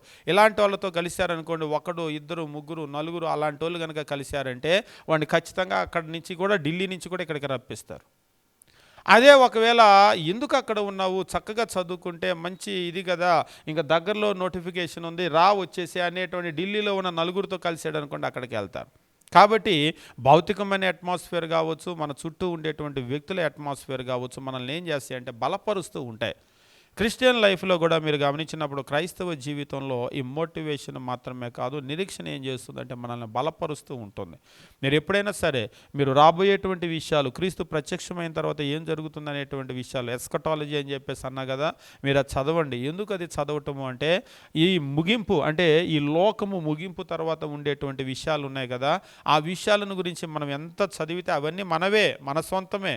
రాబోయేటువంటి విషయాలు, పరలోకం ఎట్లా ఉంది, నేను ఎందుకు చదవాలని అన్నాడు. అది దేవుడు నీకు ఇచ్చే స్థలాన్ని గురించి నువ్వు నేర్చుకోకపోతే ఎవరు నేర్చుకుంటారు? ఇప్పుడు నీ ఇల్లు ఉంది, నీ ఇంట్లో ఎన్ని గదులు ఉన్నాయి, నీ ఇంట్లో ఏమేమి ఉన్నాయి, నీకు కాకపోతే ఎవరికి తెలుస్తాయి? ఒకసారి మనుషులు ఏం చేస్తారంటే మొత్తం మూట కట్టి అటక మీద వేస్తారు, ఇప్పుడు వాడట్లేదు కదా అని. వాటితో అవి వాడే టైం వస్తుంది కానీ మూట కట్టి అటక మీద వేసాం అలాంటి ఒక వస్తువు ఉందనేదే మర్చిపోతారు. మర్చిపోయి పక్కింటి వాళ్ళని, అక్కడ వాళ్ళని, ఇక్కడ వాళ్ళని అడుగుతారు. ఉన్న వస్తువే మరలా కొన్న వాళ్ళు కూడా నాకు తెలుసు. కొన్న తర్వాత ఇంటికి తెచ్చిన తర్వాత ఇదేందుకు తెచ్చారు, ఉందిగా అంటారు. మరి ఉంటే ఎక్కడ ఉందంటే అది నేను అటక మీద పెట్టానుగా అంటారు. అంటే ఒక్కోసారి మనకి ఏముంది అనేటువంటిది మనకు తెలియదు, మనకు తెలియకుండా మనం ఉంటూ ఉంటాం. పరలోకం అనేటువంటిది కూడా ఎవరిదో కాదు, దేవుడు మనకిచ్చేటువంటి స్థలము. నువ్వు అక్కడ ఉండబోతున్నావు, నువ్వు అక్కడికి చేరతావు అనేటువంటి నమ్మకం నీకుంటే దాని గురించి తెలుసుకో. దానివల్ల నీకేంటి ప్రయోజనం అంటే, ఎప్పుడైతే దాని గురించి నువ్వు నేర్చుకున్నావో నీకు వచ్చే ప్రతి కష్టంలో అది నిన్ను బలపరుస్తుంది. నువ్వు దాన్ని సొంతం చేసుకోవాలంటే ఇట్లా ఉండకూడదు. నువ్వు ఒకవేళ మనం అలసిపోయామనుకోండి, ప్రార్థనకు రాలేకపోయామనుకోండి, ఆదివారం కరెక్ట్గా ఫంక్షన్ పడింది, అటు వెళ్దామా అనుకుంటున్నావు, నువ్వు అటు కనుక వెళ్ళావంటే నీకు ఆ బహుమానం దొరకదు అని మన మనస్సాక్షి చెప్తుంది. వద్దులే అయితే వద్దులే అని మనం ఖచ్చితంగా అనుకుంటాం. ఎవరో వచ్చి చెప్పాల్సిన అవసరం లేదు. అవి ఏం చేస్తాయంటే, మీరు చదువుకునే పిల్లల్ని గోడల మీద ఉన్నటువంటి ఈ రాసిన మాటలన్నీ అనుకుంటాం, అవి మాటలు కాదు. ఆ మాటలు చూసినప్పుడల్లా అవి వాళ్ళని మోటివేట్ చేస్తే, అవి వాళ్ళని స్ట్రెంథెన్ చేస్తూ ఉంటాయి. అంతేకాదు మన చుట్టూ ఉండేటువంటి పరిసరాలు, క్రైస్తవ జీవితంలో నిరీక్షణ యొక్క ఉద్దేశాన్ని కూడా మనం గమనించినప్పుడు, ఈ నిరీక్షణ మనల్ని ఎంతో బలపరుస్తూ ఉంటుంది అని చెప్పేసి మనం గమనించాం. రోమిలకు రాసినటువంటి పత్రిక మనం గమనించినప్పుడు 8వ అధ్యాయం 24 మరియు 25 వచనాలు చూసినట్లయితే దేవుని వాక్యం ఈ రీతిగా చెప్తున్నాడు. ఏలయనగా మనం నిరీక్షణ కలిగిన వారమై రక్షింపబడితిమి. నిరీక్షింపబడినది కనబడినప్పుడు నిరీక్షణతో పని ఉండదు. తాను చూచుచున్న దాని కొరకు ఎవడు నిరీక్షించునో అని చెప్పేసి అంటూ ఉంటాడు. మనము చూడని దాని కొరకు నిరీక్షించిన వల్ల ఓపికతో దాన్ని కనిపెట్టుదమో. మన రక్షణ ఎలా వచ్చింది అనేటువంటి చెప్తూ, ఏలయనగా మనము నిరీక్షణ కలిగిన వారమై రక్షింపబడితిమి. నిరీక్షణ ఉంది కాబట్టి రక్షింపబడ్డాం. నువ్వెందుకు రక్షణలోకి వచ్చావు అని అంటే, నువ్వెందుకు ఢిల్లీ వచ్చావు సివిల్స్ చదువుకోవటానికి అంటే, నా కలెక్టర్ అవ్వాలన్న కోరిక ఉంది కాబట్టి వచ్చాను, లేదా ఐఏఎస్ ఐపీఎస్ ఏదో చెప్తారు. నువ్వెందుకు రక్షణ పొందావంటే మనకు నిరీక్షణ ఉంది కాబట్టి మనం రక్షించబడ్డాం.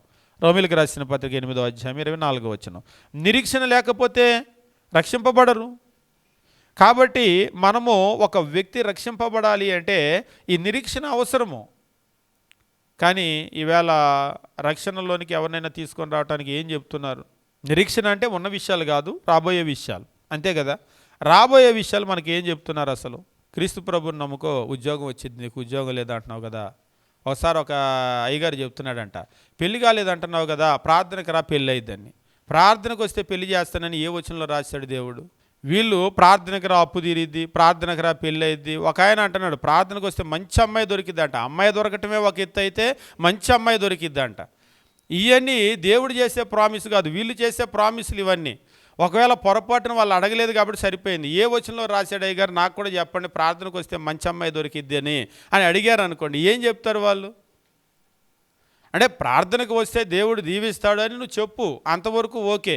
అంతేగాని ప్రార్థనకు వస్తే మీరు అప్పుల్లో ఉన్నారు, అప్పులు తీరితే, లేకపోతే పెళ్లి కాలేదు, పెళ్ళి అయింది, అమ్మాయి దొరకలేదు, మంచి అమ్మాయి దొరికిద్ది, రేపు ఒకవేళ పనికిమాలిన అమ్మాయి దొరికితే నిన్ను వచ్చి గల్లా పట్టుకుంటే ఏం చేస్తావు? చొక్కా పట్టుకొని పనికిమాలిన అయ్యగారు నువ్వు ప్రార్థనకు వస్తే మంచి అమ్మాయి దొరికిద్ది అన్నావు, ఇలాంటి అమ్మాయి దొరికింది కాబట్టి నువ్వే కారణం అంటే ఏం చేస్తారు? అలా అడిగే వాళ్ళు కూడా ఉన్నారు సేవకులు. అంటే చొక్కా పట్టుకొని అడగరు, కాకపోతే ఏం చేస్తారంటే అడుగుతారు. ఎందుకంటే వీళ్ళు నమ్ముతారు కదా, నమ్మి నిరీక్షిస్తారు కదా. నిజంగా కొంతమంది ప్రార్థనకు వస్తే అప్పు తీరిద్ది అని ప్రార్థనకు వచ్చి ఎదురు చూసే వాళ్ళు ఉన్నారు. ప్రార్థనకు వచ్చి పెళ్ళైద్దని ఎదురు చూసే వాళ్ళు ఉన్నారు. క్యాన్సర్ పేషెంట్ని ప్రార్థనకు వస్తే తగ్గిద్దంటే కూడా వెళ్ళి క్యాన్సర్ తగ్గిద్దని ఎదురు చూసిన వాళ్ళు ఉన్నారు. చచ్చిపోయేదాకా ఎదురు చూసిన వాళ్ళు ఉన్నారు. ఇప్పుడు కూడా అలాగనే ఎదురు చూస్తున్న వాళ్ళు ఉన్నారు. ఇవన్నీ కూడా ఫాల్స్ ప్రామిస్లు, ఇవి దేవుడు చేయలేదు. కాబట్టి ఈ నిరీక్షణ కాదు, దేవుడు ఏమిస్తాడు అనేటువంటి ఆ నిజమైన నిరీక్షణ ఉంది కదా. మనం మరణించిన తర్వాత మరలా మనల్ని తిరిగి లేపటమో, తీర్పు తర్వాత మనం పరలోకం ఇవ్వటమో. కావాలంటే ఒకవేళ నువ్వు దేవుడు చెప్పినట్లుగా జీవించి ఆ పరలోకం ఇవ్వకపోతే అడుగు. ఇది నేను చెప్పిన ప్రామిస్ కాదు, దేవుడు చెప్పిన ప్రామిస్ ఇది. కాబట్టి ఆ నిరీక్షణ ప్రజలకు నేర్పించాలి. కానీ మనమేదో జనాల్ని రాబట్టుకోవటానికి ఏది నోటుకొస్తే అది. మీరు ఒక్కొక్కసారి సేల్స్ మ్యాన్ నేను ఎప్పుడు చెప్తూ ఉంటాను, ఒకసారి ఒక వ్యక్తి ఒక వస్తువు కొనుక్కొచ్చి దాని గురించి నేను చూస్తూ ఉంటే ఆయన చెప్తూ ఉన్నాడు, ఇది ఆ పని కూడా చేసిద్దండి అని. ఈ వస్తువు ఆ పని చేయదే అని చెప్పేసి అంటే, లేదు అమ్మేటప్పుడు చెప్పాడు అన్నాడు. అమ్మేవాళ్ళు గాడిద గుడ్డు 100 మాటలు చెప్తారు, వాళ్ళు చెప్పేదంతా నమ్మొద్దు. మీరు ఎప్పుడు కూడా అక్కడ సేల్స్ మ్యాన్ ఉంటారు కదా, వాళ్ళు చెప్పేది క్రొత్త నిబంధనలాగా పాటించడానికి లేదు. వాళ్ళు అంటే ఒక్కొక్కసారి ఏంటంటే వాళ్ళు కావాలని మాటలు చెప్తారు, ఒక్కొక్కసారి తెలియని మాటలు చెప్తూ ఉంటారు, ఒక్కొక్కసారి వాళ్ళు తెలియక చెప్తూ ఉంటారు. నేను చెప్పాను, నిజంగా అంత చదువుకుంటే సేల్స్ మ్యాన్గా ఉండేవాడు కాదు, ఇంజనీర్గా ఉండేవాడు. వాళ్ళకి ఏంటంటే కొన్ని విషయాలు తెలుసు, అంతేగాని లోతైన విషయాలు ఏమీ తెలియదు. మీరు ఎప్పుడైనా సరే వ్యక్తుల దగ్గరికి వెళ్ళి మీరు అక్కడ చూసేటప్పుడు కూడా, ఒకసారి ఈ కెమెరా కొనేటప్పుడు కూడా ఇది 4:2 10-bit రా షూట్ చేస్తుందని చెప్పేసి అన్నాడు. ఇది 10-bit ఎలా షూట్ చేస్తుంది? పానాసోనిక్ UX90 రా షూట్ చేయదే అంటే లేదండి చేస్తుందండి అంటున్నాడు ఆ కుర్రాడు. ఎట్లా చేస్తుంది? ఇది రా షూట్ చేసే కెమెరా కాదు, లాగ్ ఫైల్స్ ఇది షూట్ చేయదు. నేను చెప్పాను, లాగ్ ఫైల్స్ ఇది షూట్ చేయదు. అది షూట్ చేయాలంటే UX180 ఉంది కదా, దాని పైకి వెళ్ళాలి. 180లో కూడా ఇంటర్నల్ రాలేదు, అది ఎక్స్టర్నల్ రికార్డర్లోనే చేస్తుంది. అంటే ఒక్కొక్కసారి ఏంటంటే వాళ్ళు తెలిసి చెప్తారు, తెలియక చెప్తారు. మనము ఎవరి దగ్గర నమ్మాలంటే దీన్ని డిజైన్ చేసినటువంటి ఇంజనీర్ ఉన్నారు కదా, వాళ్ళు చెప్పింది నమ్మాలి. వాళ్ళు పిన్ టు పిన్ చెప్తారు, దీన్ని ఎట్లా డిజైన్ చేశాడో తయారు చేసిన ఆయనకి తెలుసు. కాబట్టి మనం కూడా పాస్టర్లు సేవకులు చెప్పే ప్రతి మాట నమ్మకూడదు. అప్పు తీరిద్ది, లేకపోతే రోగాలు పోతాయి, లేకపోతే మంచి అమ్మాయి దొరికిద్ది, బ్రహ్మాండమైన అమ్మాయి దొరికిద్ది, ఇలాంటివన్నీ నమ్మకూడదు. దేవుడు ఏం చెప్తున్నాడో దాన్ని నమ్మాలి. దేవుడు మనకు చెప్పినటువంటిది ఏమిటి అంటే, ఆయన చేసిన ప్రామిసులు ఉన్నాయి, చాలా ప్రామిసులు చేశాడు. దేవుడు చేశాడు, నిజంగా ఆయన చాలా ప్రామిసులు చేశాడు. అంటే భౌతికంగా ఇవేమి ఇవ్వడా అన్నాడు, ఇవి ఇస్తాడు. మొదట ఆయన రాజ్యాన్ని నీతిని వెతుకుడి, అప్పుడు ఇవన్నీ మీకు అనుగ్రహించబడినని అన్నాడు. అన్న వస్త్రాలను గురించి ఆయన ప్రామిస్ చేశాడు. ఖచ్చితంగా అన్న వస్త్రము అంటే మరలా మనం నాకు రోజు బిర్యానీ కావాలంటే బిర్యానీ ప్రామిస్ చేయలేదు ఆయన. ఆహారం ఇస్తాడు, నిన్ను ఆకలితో ఉంచకుండా ఆహారం ఇస్తాడు. ఏ ఆహారమో చెప్పన్నాడు ఒక ఆయన, ఏ ఆహారం అయితే ఆ ఆహారం ఇస్తాడు. అంతేగాని ఏ ఆహారమో చెప్పంటే రోజు బిర్యానీ కావాలంటే ఒకవేళ ఇవ్వకపోవచ్చు, మా సేవకులకు ఇస్తాడు. నేను అప్పుడప్పుడు చెప్తాను, కావాలంటే నువ్వు సేవలోకి రా, రోజు బిర్యానీ ఉంటుంది. వద్దు బాబు అని దండం పెడితే కూడా బిర్యానీ పెడతారు. కాబట్టి అవి కూడా వచ్చేటువంటి మార్గాల్లోనే నీకు దేవుడు ఆహారం ఇస్తానన్నంత వరకు అయితే ఆయన ప్రామిస్ చేశాడు. వస్త్రాలు నీ కొరత ఉండదు, ప్రామిస్ చేశాడు. నీ కుటుంబంలో శాంతి ఉంటుంది, సమాధానం ఉంటుంది, ప్రామిస్ చేశాడు. నీ పిల్లల్ని కూడా భవిష్యత్తుని దీవిస్తాను, ప్రామిస్ చేశాడు. వాళ్ళ కలెక్టర్ ఉద్యోగం ఇస్తాడంటే అట్లా ప్రామిస్ చేయలేదు, వాళ్ళు బాగుంటారన్నటువంటి ప్రామిస్ వరకు ఉంది. కాబట్టి మనం ఎంతవరకు ఉందో అంతవరకు కనుక చెప్పామనుకోండి, వాళ్ళు ఎప్పుడు కూడా దాని గురించి అయ్యో ఇలా ఉంటుందని నమ్మొచ్చాం, ఇది లేదే అని పశ్చాత్తాపడవలసినటువంటి అవసరం ఉండదు. కాబట్టి మనం చేయవలసింది ఏమిటి అంటే, మనం ప్రజలు రక్షణ పొందటానికి కలిగినటువంటి కారణము నిరీక్షణ గలవారమై రక్షింపబడ్డామో అంటే మనమే కాదు, ఎదుటి వాళ్ళు కూడా నిరీక్షణ కలిగి ఉంటే రక్షించబడతారు, నిరీక్షణ లేకపోతే రారు. కాబట్టి మనం చేయాల్సింది ఏంటంటే ఆ నిరీక్షణను వారికి కలగజేయాలి. ఆ నిరీక్షణ కలగజేయాలి అంటే ఇప్పుడు నేను చెప్పిన భౌతికమైన ఫాల్స్ ప్రామిసెస్ ఏది కూడా కాదు. బైబిల్లో ఏవైతే నిజమైన వాగ్దానాలు ఉన్నాయో, దేవుడు చేసిన వాగ్దానాలు ఉన్నాయో, రాబోయే విషయాలు మాత్రమే కాదు, ఈ జీవితంలో కూడా మనకు కొన్ని వాగ్దానాలు చేశాడు, వాటిని వాళ్ళ ముందు పెట్టవలసిన అవసరం ఉంది. దాన్ని వాళ్ళు కోరుకున్నారనుకోండి, వస్తారు, ఆ నిరీక్షణ కలిగినటువంటి వారైతే వస్తారు. కానీ మన నిరీక్షణ ఏంటంటే భౌతికమైన విషయాల మీద కాదు, రాబోయేటువంటి విషయాలు ఉన్నాయి, వాటి మీద మనం నిరీక్షిస్తూ ఉన్నాం. మరొక ముఖ్యమైనటువంటి పని ఈ యొక్క నిరీక్షణ చేసేటువంటిది ఏమిటి అంటే, మనల్ని మోటివేట్ చేయటం మాత్రమే కాదు, మనల్ని బలపరచడం మాత్రమే కాదు, ఈ నిరీక్షణ క్రైస్తవ జీవితంలో అత్యధికమైన సంతోషాన్ని తీసుకొని వస్తుంది. ఇట్ బ్రింగ్స్ జాయ్, అత్యధికమైనటువంటి సంతోషము. నిజంగా ఒక్కొక్కసారి మీరు గమనించండి, రేపు నేను కలెక్టర్ అవుతాను, ఒకవేళ అవుతాను కాదు, ఆల్రెడీ అపాయింట్మెంట్ లెటర్ వచ్చేసింది, రేపు వచ్చేసి అక్కడికి వెళ్ళి జాయిన్ అవ్వాలి. పోనీ కలెక్టరే కాదు, ఏదో ఒక ఉద్యోగం వచ్చింది, అపాయింట్మెంట్ లెటర్ వచ్చింది, రేపు ఉదయం 10 గంటలకి జాయిన్ అవ్వాలి. ఇవాళ మీ ఫేస్ ఎట్లా ఉంటుంది? పోనీ మీకు అర్థమయ్యేటట్లుగా చెప్తాను. రెండు వారాలు కాదు, 3-4 వారాల క్రితం ఒక సహోదరుడు ఇక్కడికి వచ్చి ప్రార్థన చేయించుకున్నాడు. ప్రార్థన చేయించుకున్నప్పుడు కూడా ఏదో ఒక ఉద్యోగానికి వెళ్ళాడు, ఇంటర్వ్యూ అటెండ్ అయ్యాడు, అన్నీ కూడా అయిపోయినాయి. వస్తుందేమో అని అనుకుంటున్నామన్నా ప్రార్థన చేయండి, రావాలి మరి అది అన్నట్టుగా చెప్పాడు. ఆ తర్వాత ఆ అపాయింట్మెంట్ లెటర్ వచ్చేసిందట. జాయినింగ్కి చక్కగా రెడీ అయ్యి ఇంటికి వచ్చి బెల్లు కొడితే బయటకు వస్తే స్వీట్ బాక్స్ తీసుకుని వచ్చాడు. ఏంటంటే జాయినింగ్ లెటరు, ఇవాళ వెళ్ళి జాయిన్ అవ్వాలి వచ్చానని అన్నాడు. అప్పుడు మొహం వెలిగిపోతూ ఉందన్నమాట. అదే ఉద్యోగం కొరకు ప్రార్థన చేయించుకున్నప్పుడు ఇంకా వచ్చిందో రాలేదో తెలియలేదు, అన్సర్టెన్, రావచ్చు రాకపోవచ్చు, ఇలా అటెండ్ చేసి వచ్చాము. అప్పుడు ముఖం అలా లేదు. అది తీసుకొని వచ్చినప్పుడు చాలా సంతోషంగా ఉన్నాడు. ఆయనకే కాదు మనకైనా సరే, ఇక నేను గ్యారంటీ రేపు ఉదయం ఇదిగో జాయినింగ్ లెటర్ చేతిలో ఉంది అని అంటే ఎట్లా ఉంటుంది మన ముఖం? నేను చెప్తాను, ఈ న్యూ టెస్టిమెంట్ అనేటువంటిది జాయినింగ్ లెటర్ కంటే కూడా అష్యూరెన్స్. ఒకవేళ జాయినింగ్ లెటర్ అక్కడ దాకా వెళ్ళి జాయిన్ అనే తర్వాత కూడా తీసేసే ఉద్యోగాలు ఉంటాయి. ఇందులో ఏదైతే రాశాడో అది 100కి 100 పాళ్ళు. దేవుడు ఒక్కసారి మాట ఇచ్చాడు అంటే వెనక్కి వెళ్ళడు. అప్పట్లో నేను మాట ఇచ్చాను, కానీ ఈ బైబిల్ రాసిన మొదటి సెంచరీలో ఇప్పుడు నా ఆర్థిక పరిస్థితులు బాగలేదు, ప్లీజ్ ఏమనుకోవద్దు అని దేవుడు ఎప్పుడు అనడు. అప్పట్లో నేను అపోస్తుల కాలంలో ఫస్ట్ సెంచరీలో నేను చాలా బాగుండేవాడిని, నా ఆర్థిక పరిస్థితులు బాగున్నాయి, ఇవన్నీ ప్రామిస్ చేసేసాను ఇద్దామని.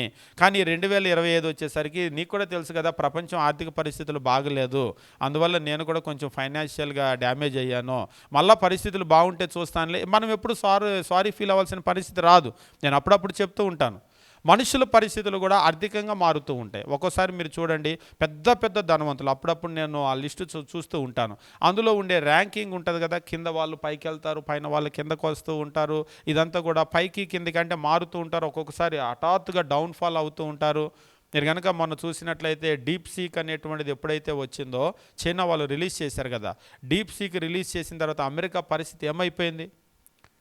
రాత్రికి రాత్రి ఎన్విడియా చిప్స్ అన్నీ కూడా మొత్తం పడిపోయినాయి కంపెనీలు. ప్రపంచం అంతటికి కూడా ఎన్విడియా చిప్స్ ఇస్తున్నాడు కదా, ఒక్క రాత్రిలో ఓవర్ నైట్లో మొత్తం పడిపోయింది. అది ఎప్పుడు ఉంటుందో ఎప్పుడు ఉండదో తెలియదు.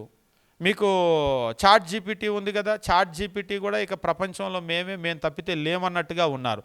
ఎప్పుడైతే డీప్ సీక్ వచ్చిందో మొహం కందగడ్డలాగా మారిపోయింది, అయిపోయింది మా పరిస్థితి అన్నట్లు. అంటే నిజంగానే ఎంత ఉన్నతమైన పరిస్థితిలో ఉన్నా కానీ హఠాత్తుగా డౌన్ఫాల్ ఉండొచ్చు, లేదా డౌన్ఫాల్ హఠాత్తుగా లేకపోయినా ఫ్లక్చువేషన్స్ కొద్దిగా ఉండొచ్చు, ఎట్లయినా ఉండొచ్చు. కానీ దేవుని దగ్గర మాత్రం ఉండవు.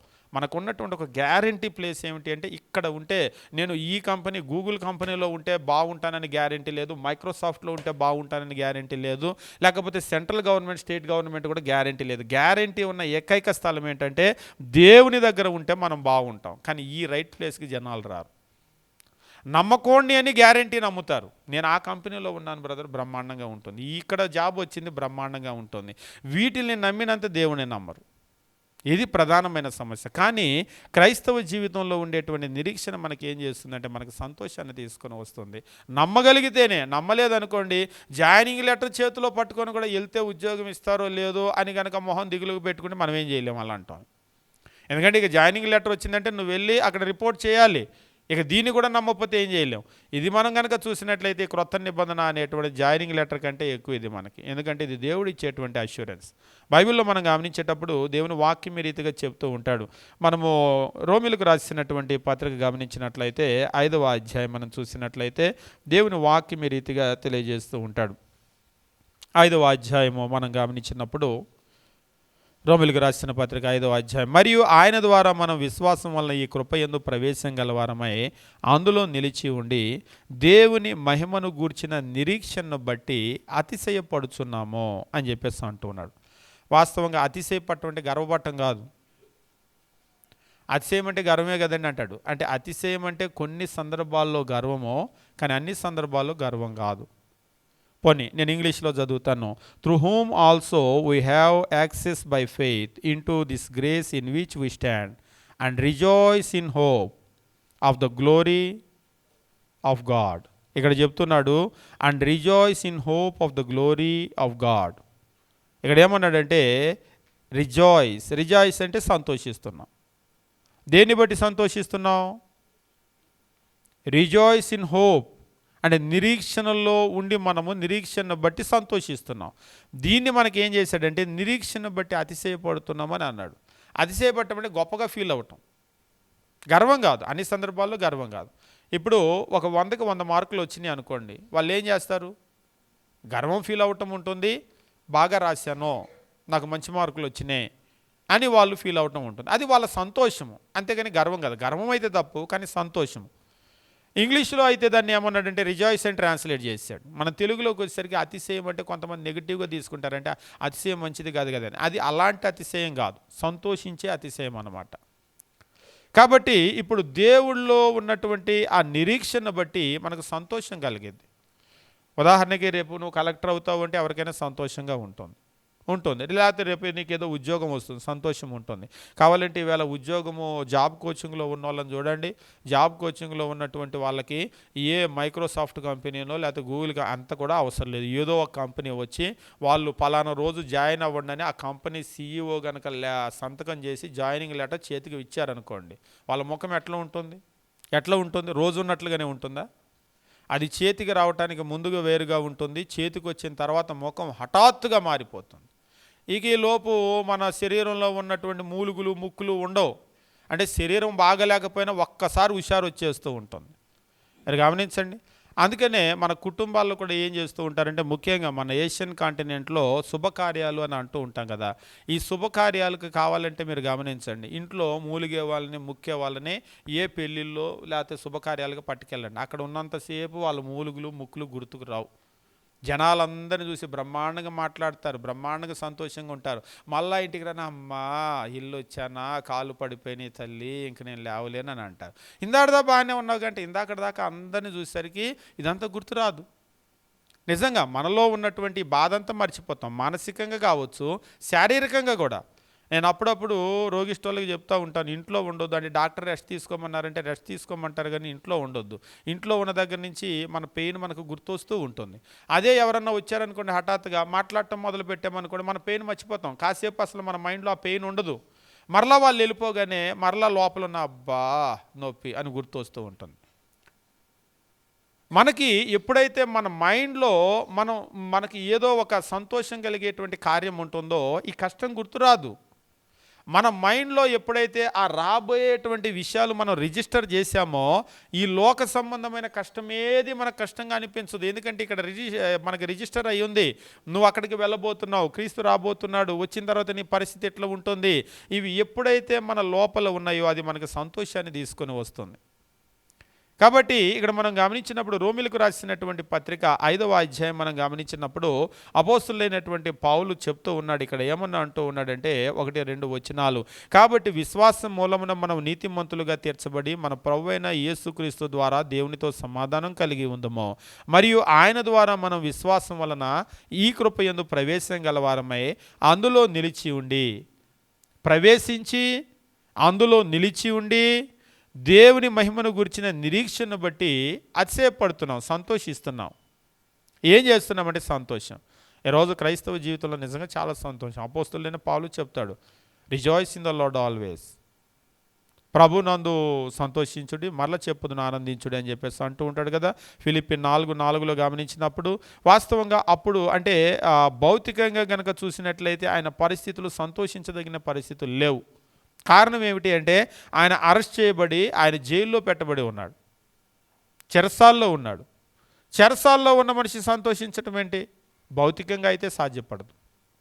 కానీ ఆత్మ సంబంధంగా ఆయనకు ఉన్నటువంటి నిరీక్షను బట్టి ఆయన సంతోషిస్తున్నాడు.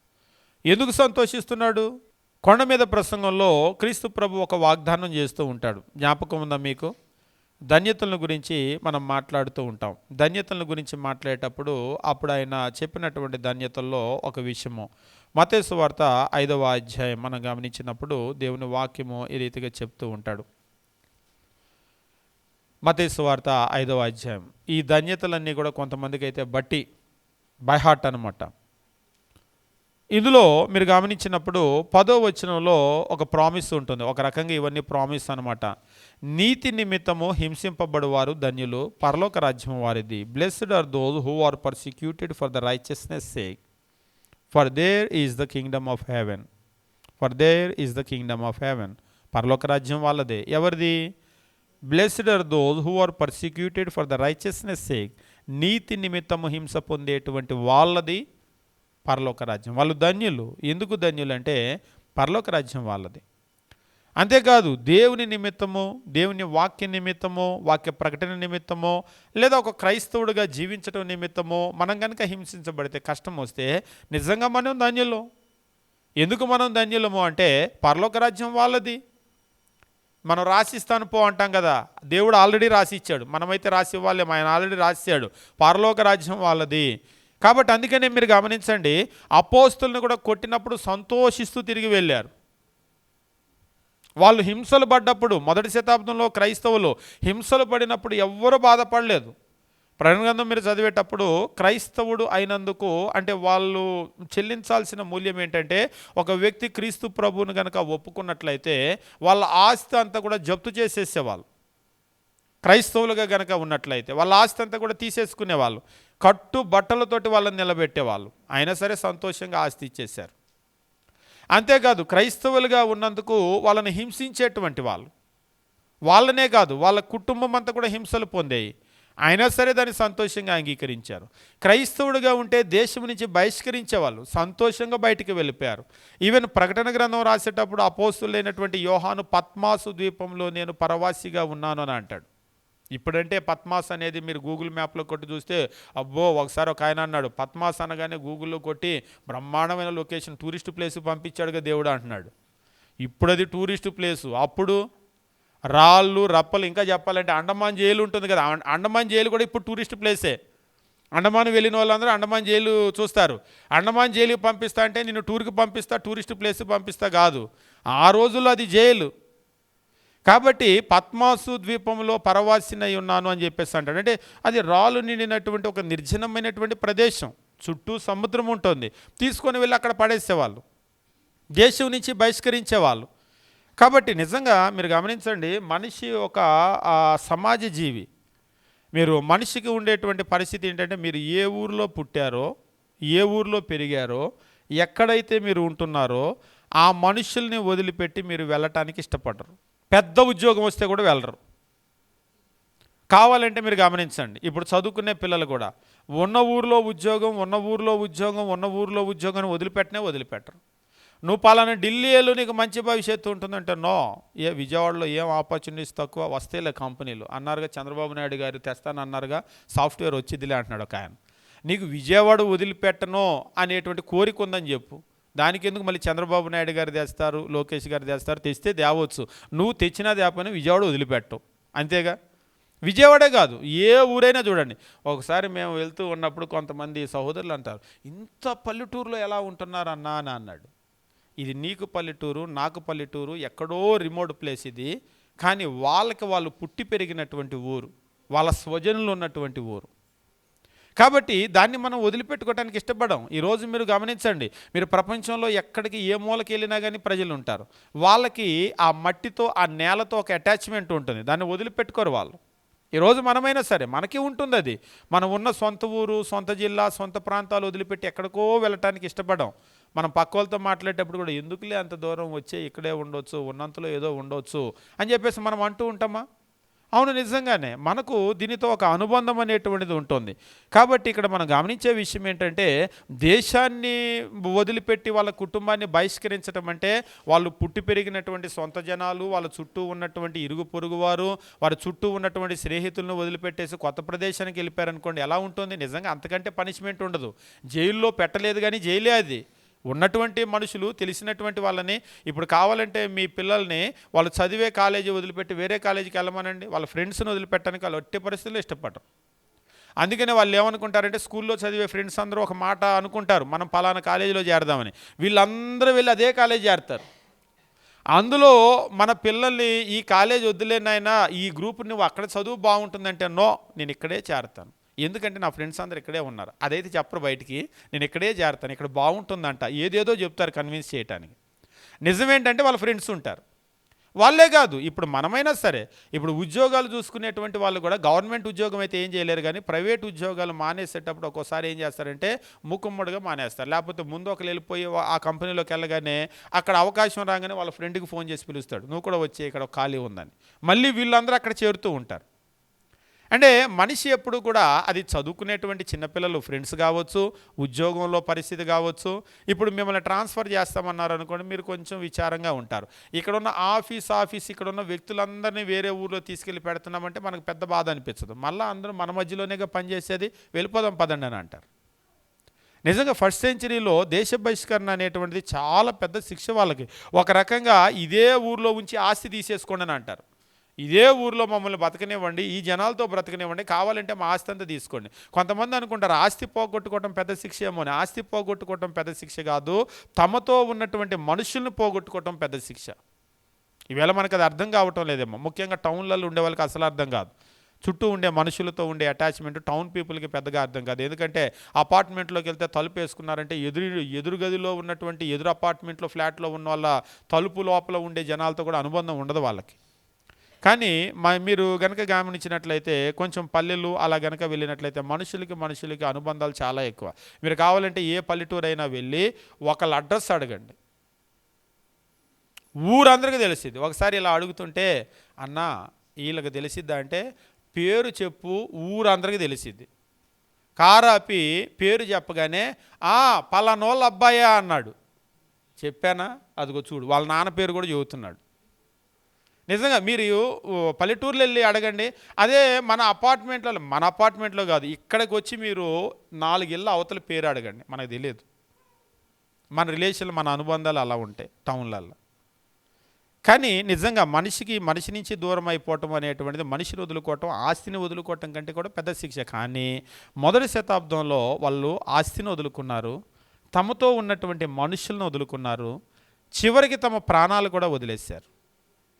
ఎట్లా వదులుకోగలిగారు అని చెప్పేసి అంటే దీని అంతటి కలిగినటువంటి ఒకే ఒక కారణం ఏమిటి అంటే వాళ్ళు సంతోషించారు దాన్ని వదులుకోవటానికి. ఎందుకు అంటే 5వ అధ్యాయం 10వ వచనము మత్తయి సువార్త, నీతి నిమిత్తము హింసింపబడువారు ధన్యులు, పరలోక రాజ్యం వారిది. దేవుడు చేసిన ప్రామిస్. మీరు కనుక హింసించబడితే పరలోక రాజ్యం మీ సొంతం అవుతుంది. కాబట్టి ఎప్పుడైతే వాళ్ళు హింసలు పొందారో పరలోక రాజ్యం వాళ్ళకి సొంతం అవుతుంది. ఓకే, నేను దీన్ని పొందుతున్నాను కాబట్టి వాగ్దానం చేసిన దేవుడు నమ్మదగిన వాడు, ఆయన ఇస్తానంటే ఇస్తాడు కాబట్టి నేను దానికి అర్హత సాధించేశాను, ఇక పరలోక రాజ్యం ఉన్నది. అందుకని అపోస్తులు కూడా చూడండి, వాళ్ళని కొట్టినప్పుడు కూడా సంతోషిస్తూ వెళ్ళిపోయారు. మొదటి శతాబ్దంలో ఉన్న క్రైస్తవులు సంతోషంతో వదిలిపెట్టారు, ఎవ్వరూ బాధతో వదిలిపెట్టలేదు. అయ్యో డబ్బు వదిలేస్తున్నాం, ఆస్తి మొత్తం పోతుంది ఏంటి అని బాధపడుతూ వదిలిపెట్టలేదు, సంతోషంతో వదిలిపెట్టేశారు. అంతేకాదు అపోస్తులైనటువంటి పౌలు కూడా ఫిలిప్పీలకు రాసిన పత్రిక 4వ అధ్యాయం 4వ వచనంలో చెరసాల్లో ఉన్నాడు. చెరసాల్లో ఉన్నప్పటికీ కూడా ఆయనలో బాధ అనేటువంటిది మీకు ఎక్కడా కూడా కనపడదు. ఎల్లప్పుడూ ప్రభువునందు ఆనందించుడి, మరల చెప్పుదును ఆనందించుడి.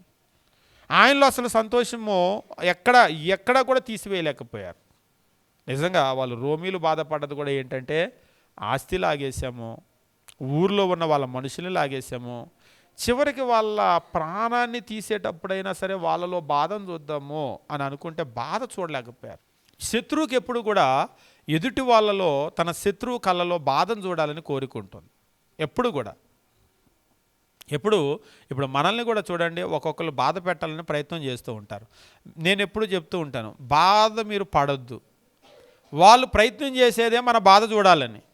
మీరు కనుక బాధపడితే వాళ్ళకి సంతోషం కలిగిద్ది, అది ఇప్పుడు వాళ్ళకి తిక్క కుదిరింది, ఇదే నేను చూడాలనుకుంటున్నా అంటారు. అదే మీరు నవ్వుతూ ఉన్నారనుకోండి, సంతోషంగా ఉన్నారనుకోండి, అది కూడా వెళ్ళి మనం చెప్పాలి.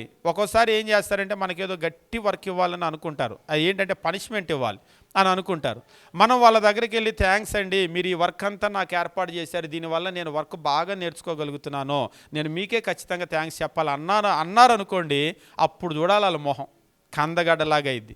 నేనేదో పనిష్మెంట్ ఇప్పిద్దామని వీళ్ళకి ఇంతవరకు ఇప్పిస్తే వీళ్ళు దీనివల్ల చాలా వర్క్ నేర్చుకుంటున్నారు. మొన్న నాకెవరో ఒక షార్ట్ పంపించారు, ఆ కోడలు వచ్చి అత్త దగ్గరికి వచ్చేసి మంచినీళ్ళు తెమ్మంటే మంచినీళ్ళు తెచ్చి, మంచినీళ్ళు తాగుదులే కానీ అత్త ముందు చూడు బంగారు గాజులు కొనిపెట్టాడు మీ అబ్బాయి అని చెప్పేసి అంటే, ఓసే ఏంటి ఆడితో ఇవన్నీ కొనిపించుకుంటున్నా అంటే, నేనే ఊరికినే కొనిపించానా, కష్టపడి సంపాదించుకున్నా నేనంటే, నీ కష్టం ఏంటి అంటే, మరి నువ్వు తిట్టినప్పుడల్లా నేను పడుతున్నా కదా, మీ ఆయన చెప్పాడు మా అమ్మ ఏదన్నా తిడితే పడు, ఒక్కొక్కసారి పడితే ఒక్కొక్క 1000 రూపాయలు ఇస్తా అన్నాడు,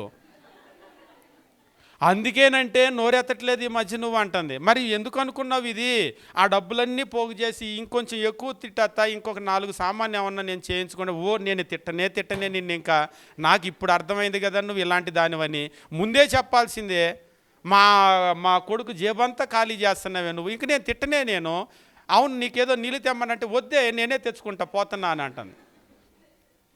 అంటే చూడండి, ఒక్కొక్కసారి ఇప్పుడు మనం గమనించినట్లయితే మనం బాధపడుతున్నాము అని తెలిస్తే ఎదుటోళ్ళు బాధ పెడతారు. మనం బాధపడలేదు, ఇది నేను నిజంగా నువ్వు తిట్టినప్పుడల్లా 1000 రూపాయలు వస్తున్నాయంటే ఇంక నేను తిట్టనే నిన్నెందుకు తిడతా, నేనేమైనా పిచ్చిదాన్నా, నువ్వే కావాలంటే తిట్టు, నాకు 1000 రూపాయలు ఇవ్వంటుంది. అంటే ఒక్కోసారి మనం గమనించినప్పుడు అది ఏదో ఫన్నీగా చేసినటువంటి వీడియో, కానీ క్రైస్తవ జీవితంలో కూడా మీరు చూడండి, మనల్ని ఇబ్బంది పెట్టాలని చాలామంది ఉంటారు, బాధ పెట్టాలని చాలామంది ఉంటారు. కానీ బాధ పెట్టినప్పుడు నిజంగా అది బాధగా తీసుకుంటే మనం పాడైపోతాం, మానసిక పరిస్థితి పాడైపోతుంది. చాలామంది మెంటల్గా ఉద్యోగం దగ్గర ఇలా ఉందండి, అలా ఉందండి, కొలీగ్స్ ఇలా చేస్తున్నారండి అని అంటారు. పాజిటివ్ యాటిట్యూడ్ తీసుకోండి, పాజిటివ్గా తీసుకోండి ప్రతి దానిలో. అంటే మనం తీసుకోవటం కాదు, అందులో నెగిటివ్ ఉంటే తీసుకోవటం కాదు. నిజంగా దేవుడు ప్రతి దానిలో కూడా మనకు మేలు చేస్తాడు.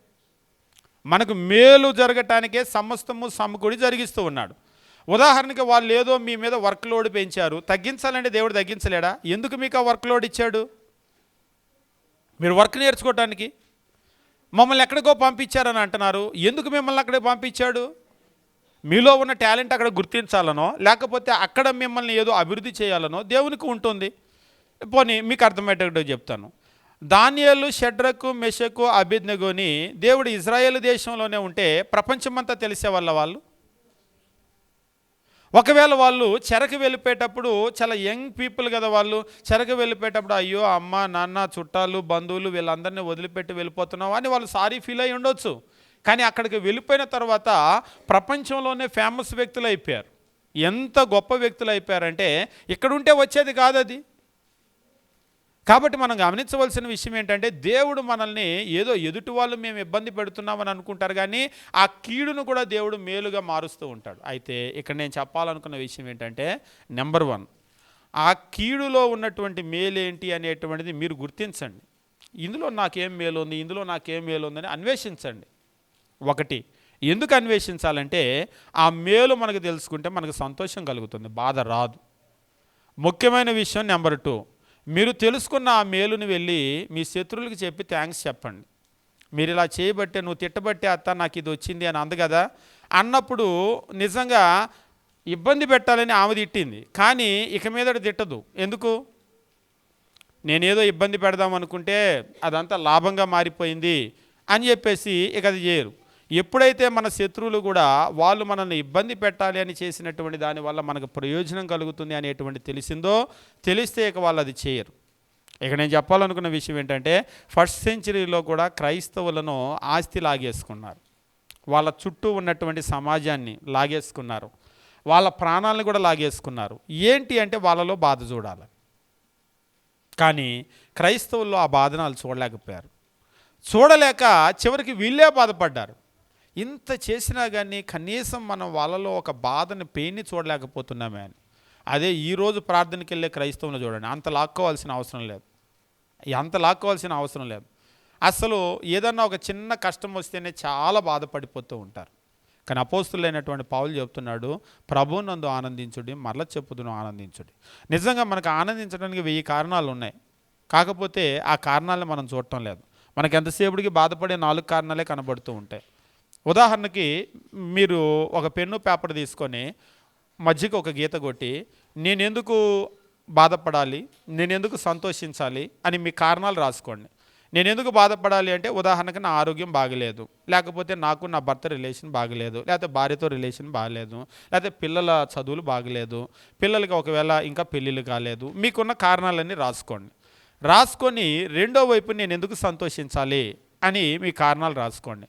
అందులో నాకు ఉద్యోగం ఉంది, లేకపోతే నాకు జీతం ఉంది, నాకు సొంత ఇల్లు ఉంది, ఇలాంటివి రాసుకోండి. భౌతికమైన విషయాలు, ఆత్మ సంబంధమైన విషయాలు మనం ఎందుకు సంతోషించాలో న్యాయమైన కారణాలు రాసుకోండి.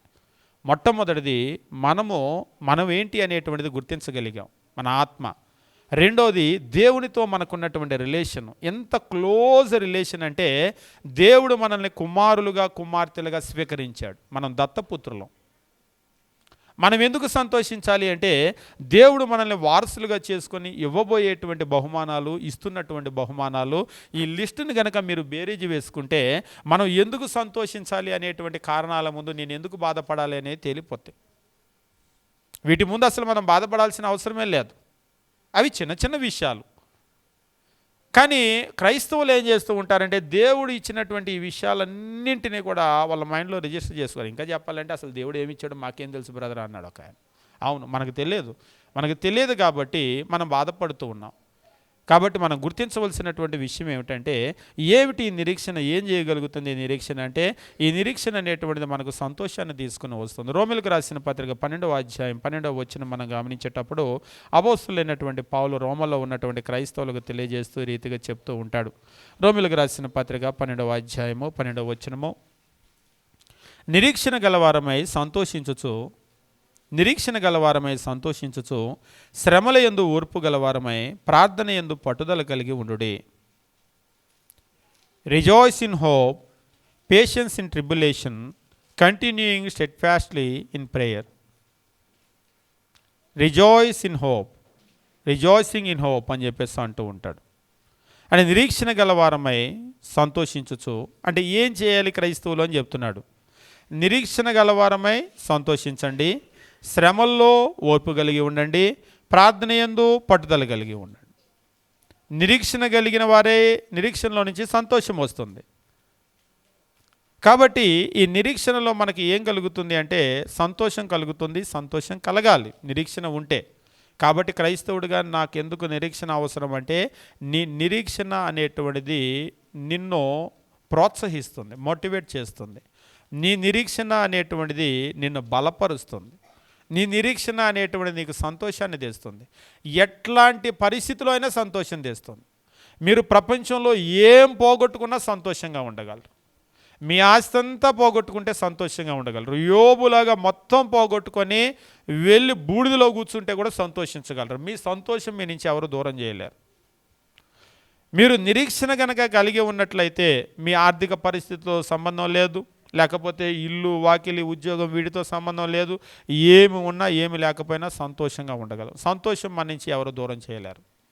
కాకపోతే ఈరోజు క్రైస్తవుల్లో సంతోషం లేకపోవటానికి కలిగిన కారణం ఏంటంటే నిరీక్షణ లేదు. సంతోషం లేదు కాబట్టి నిరీక్షణ లేదు. సంతోషం ఉంటే నిరీక్షణ వస్తుంది. ఒకళ్ళు అడిగారు, సంతోషం లేకపోబట్టి నిరీక్షణ లేదా అంటే, నిరీక్షణ ఉంటే సంతోషం వస్తుంది.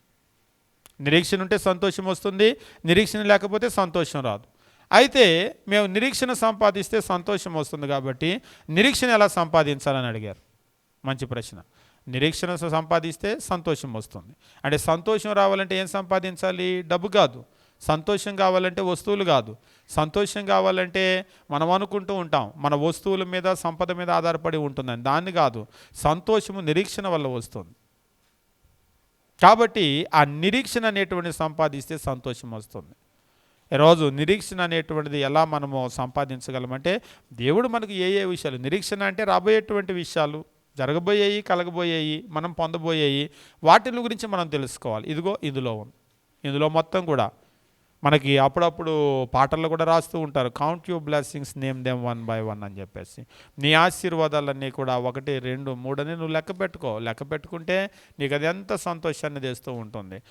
ఇందులో చేసిన ప్రతి ప్రామిస్ కూడా ట్రూ ప్రామిస్, 100% ట్రూ ప్రామిస్. భూమి తలక్రిందులైనా ఆయన ఇస్తానంటే ఇస్తాడు, ఆయన చేస్తానంటే చేస్తాడు.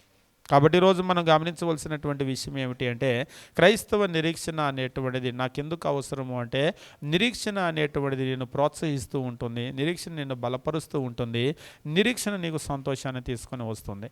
ఇంకా చెప్పాలంటే క్రైస్తవ జీవితంలో సంతోషాన్ని కలిగిన మూల కారణం ఏమిటి అంటే మన నిరీక్షణ. కాబట్టి ఆ నిరీక్షణ ఉన్నంత వరకు ఆర్థిక పరిస్థితులు తలక్రిందులైనా మారినా, ఏ పరిస్థితులు మారినా మనలో నుంచి అది మట్టి పరిస్థితుల్లో కూడా బయటికి వెళ్ళేటువంటి అవకాశం లేదు. అందుకనే అపోస్తలుడైన పౌలు చెరసాల్లో వేస్తే కూడా సంతోషించాడు. ఆయన ఆనందించడం మాత్రమే కాదు, ప్రభువునందు ఆనందించండి అని ప్రభువునందు ఉన్నటువంటి ఆనందాన్ని గురించి తెలియజేశాడు. ఈరోజు మనం గుర్తించవలసినటువంటి విషయం ఏమిటి అంటే, క్రైస్తవ జీవితంలో నిరీక్షణ అనేటువంటిది ఎందుకు అవసరమో, నిరీక్షణ అనేటువంటిది మనకి ఏం తెస్తుంది అనేది చూసాము. మరొక ముఖ్యమైన విషయం మనం గమనించేది ఏంటి అంటే, నిరీక్షణ అనేటువంటిది ఎట్లా మనం వృద్ధి చేసుకోగలుగుతాం, దానికి కలిగినటువంటి కారణాలు ఏమిటి? 15వ అధ్యాయం రోమీయులకు రాసిన పత్రిక 4వ వచనం మనం గమనించినప్పుడు, ఇప్పుడు మనం చెప్పినటువంటి విషయము ఇందులో రాసి ఉంచాడు దేవుడు, ఆయన మనకి ఏమి ఇస్తాను అనేటువంటిది అంతా కూడా. రోమీయులకు రాసిన పత్రిక 15వ అధ్యాయము 4వ వచనము మనం గమనించినప్పుడు, ఏలయనగా ఓర్పు వలనను లేఖనముల వలన ఆదరణ వలనను మనకు నిరీక్షణ కలుగుటకై ఏలయనగా ఓర్పు వలన లేఖనముల వలన ఆదరణ వలన మనకు నిరీక్షణ కలుగుటకై పూర్వమందు వ్రాయబడినవన్నీ మనకు బోధ కలుగు నిమిత్తం వ్రాయబడి ఉన్నాయి. నాకు ఎలా కలుగుతుంది నిరీక్షణ అంటే ఇక్కడ చెప్తున్నాడు, లేఖనముల వలన ఆదరణ వలన, అంటే లేఖనాల వల్ల మనకు నిరీక్షణ కలుగుతుంది. ఉదాహరణకి మనకు బైబిల్ని చదివేటప్పుడు, దేవుని వాక్యం చదివేటప్పుడు, ఈ వాక్యం చదివేటప్పుడు ఏంటంటే దేవుడు మనకి ఇస్తానన్న ప్రామిసులన్నీ అందులో రాసిపెట్టున్నాయి. ఇవన్నీ మనం చదువుతున్నాం. కౌంట్ యువర్ బ్లెస్సింగ్స్ అనే పాట కూడా అదే. అవన్నీ కనుక మీరు రాసి పెట్టుకున్నారనుకోండి, మనకేం కలుగుతుంది? దేవుడు నాకు ఇది ఇస్తా అన్నాడు, ఇది ఇస్తా అన్నాడు, ఇప్పుడు ఇస్తా అన్నాడు, టైం పీరియడ్తో సహా చెప్తూ ఉంటాడు. ఏది ఎప్పుడు ఇస్తానన్నాడు అనేటువంటిది అందులో చెప్తూ ఉంటాడు, నమోదు చేస్తూ ఉంటాడు. ఇవన్నీ కూడా మనం ఎప్పుడైతే చదువుకున్నప్పుడు మనకు ఆ నిరీక్షణ కలుగుతుంది. ఉదాహరణకు దేవుని వాక్యం చదవని వాళ్ళకి దేవుడు నీకు ఏమి ఇస్తాడంటే నాకేం తెలుసా అంటారు. అదే చదివారనుకోండి, దేవుడు మనకేమి ఇస్తాడో మనకు అర్థమవుతుంది. కాబట్టి ఈరోజు క్రైస్తవులు బలహీనంగా ఉండటానికి, నిరీక్షణ లేకుండా ఉండటానికి కలిగిన కారణం ఏంటంటే వాక్యాన్ని చదవకపోవటం. వాక్యంలో అవన్నీ రాసిపెట్టి ఉంచాడు, మనకి ఏమిస్తాడో రాసిపెట్టి ఉంచాడు. ఏమిస్తాడో రాసిపెట్టి ఉంచాడు కాబట్టి అది రాసిపెట్టింది కనుక చదవలేదంటే మనకు తెలియదు. ఒకసారి మేము ఒక హోటల్కి వెళ్ళాం. హోటల్కి వెళ్ళిన తర్వాత మేము ఏం చేసామంటే టిఫిన్ చేయడానికి బయటికి వెళ్తే బ్రదర్ ఫోన్ చేశారు. ఏం చేస్తున్నారంటే టిఫిన్ చేస్తున్నారా? అదేంటి మీకు కాంప్లిమెంటరీ టిఫిన్ ఉందిగా లోపలని అన్నాడు. కాంప్లిమెంటరీ టిఫిన్ లోపల ఉందా అంటే వాస్తవంగా మేమేం చేసామంటే ఇక్కడ టిఫిన్ చేస్తే చాలా ఎక్కువ ఖరీదు, బయటికి వెళ్దామని అనుకున్నాం. ఆ హోటల్లో తీసుకున్న రూమ్తో పాటు కాంప్లిమెంటరీ టిఫిన్ ఉందంట. అంటే ఊరికనే ఫ్రీగానే మనకి అక్కడ రూమ్తో పాటు అలాట్ చేస్తారు. ఈ విషయం తెలిస్తే అక్కడికి వెళ్ళే వాళ్ళమా? అప్పుడు మేము అనుకున్నాం, ఈ విషయం మీరు ముందు కదా చెప్పాలి. టిఫిన్ ఆల్రెడీ ఆర్డర్ చేసాము, తింటా ఉన్నామని అన్నాం. సరేలే, తిన్న తర్వాత అక్కడికి వచ్చిన తర్వాత ఏమన్నా తినగలిగితే చూస్తాంలే అని అన్నాం. అదే ఒకవేళ ముందే తెలిసింది అనుకోండి కాంప్లిమెంటరీ టిఫిన్ ఉందని, అక్కడికి వెళ్తామా మనం? వెళ్ళం. ఎందుకు మరి దీన్ని వదులుకున్నారు అంటే దీన్ని మేము వదులుకోలేదు, మాకు తెలియదు. ఆ విషయం మాకు తెలియదు కాబట్టి మేము వదులుకున్నాం. నిజంగా తెలియదు కాబట్టి వదులుకున్నాం. తిన్న తర్వాత అక్కడికి వచ్చాము, మళ్ళీ రండి అన్నారు. మళ్ళీ రండి అంటే వద్దులే, ఇక మా వల్ల కాదు అని చెప్పేసి అన్నాం. చేతులారా వదులుకున్నాం. ఎందుకు వదులుకున్నామంటే మా ఇగ్నోరెన్స్, మాకు తెలియదు. అంటే అందులో రాసి ఉంటుంది కదా అని అన్నాడు. రాసి ఉంటుంది, అంత చదవలేదు, రాత్రి వచ్చి పడుకున్నాం. మనకు కూడా బైబిల్లో చాలా విషయాలు ఉన్నాయి, రాసి ఉంటాయి కాకపోతే చదవం. రాసి ఉంటాయి కానీ చదవం.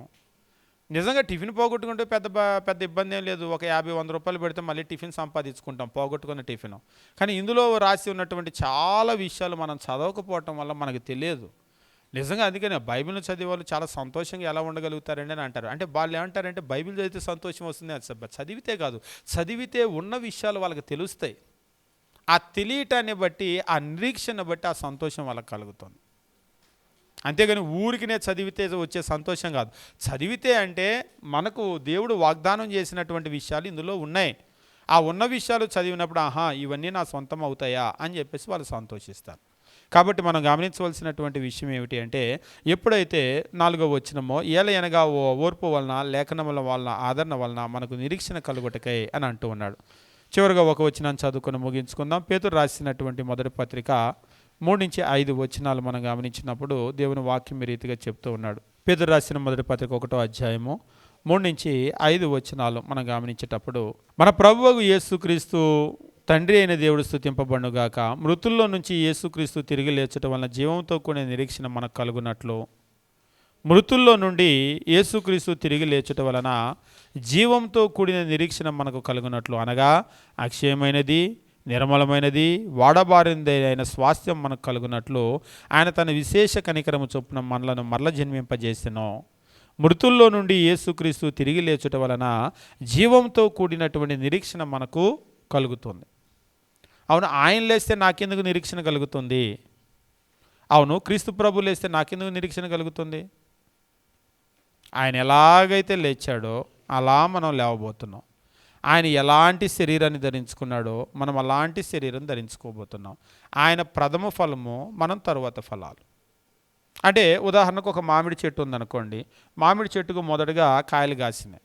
ఏ కాయలు కాస్తాయి? మామిడి చెట్టుకు మామిడికాయలు కాస్తాయి. చింతకాయలు గాయవు, వేపకాయలు గాయవు. ఇప్పుడు కొన్ని చెట్లు ఉంటాయి, ఆ చెట్ల యొక్క స్వభావం ఉంటుంది. మామిడికాయ అనగానే ప్రపంచంలో ఉన్న మామిడికాయలన్నీ ఒకలాగా ఉండవు. మనం అంటాం కదా, ఇది బంగినపల్లి, ఇది చిన్న రసాలు, ఇది పెద్ద రసాలు, అది తోతాపూరి, ఏదేదో చెప్తూ ఉంటారు కదా, అంటూ ఉంటారు. చాలామంది తోతాపూరి అంటే నిర్లక్ష్యంగా చూస్తూ ఉంటారు. ఒకసారి ఒక ఆయన చెప్తున్నాడు, జ్యూస్ చేసేవన్నీ తోతాపూరి కాయలే అని.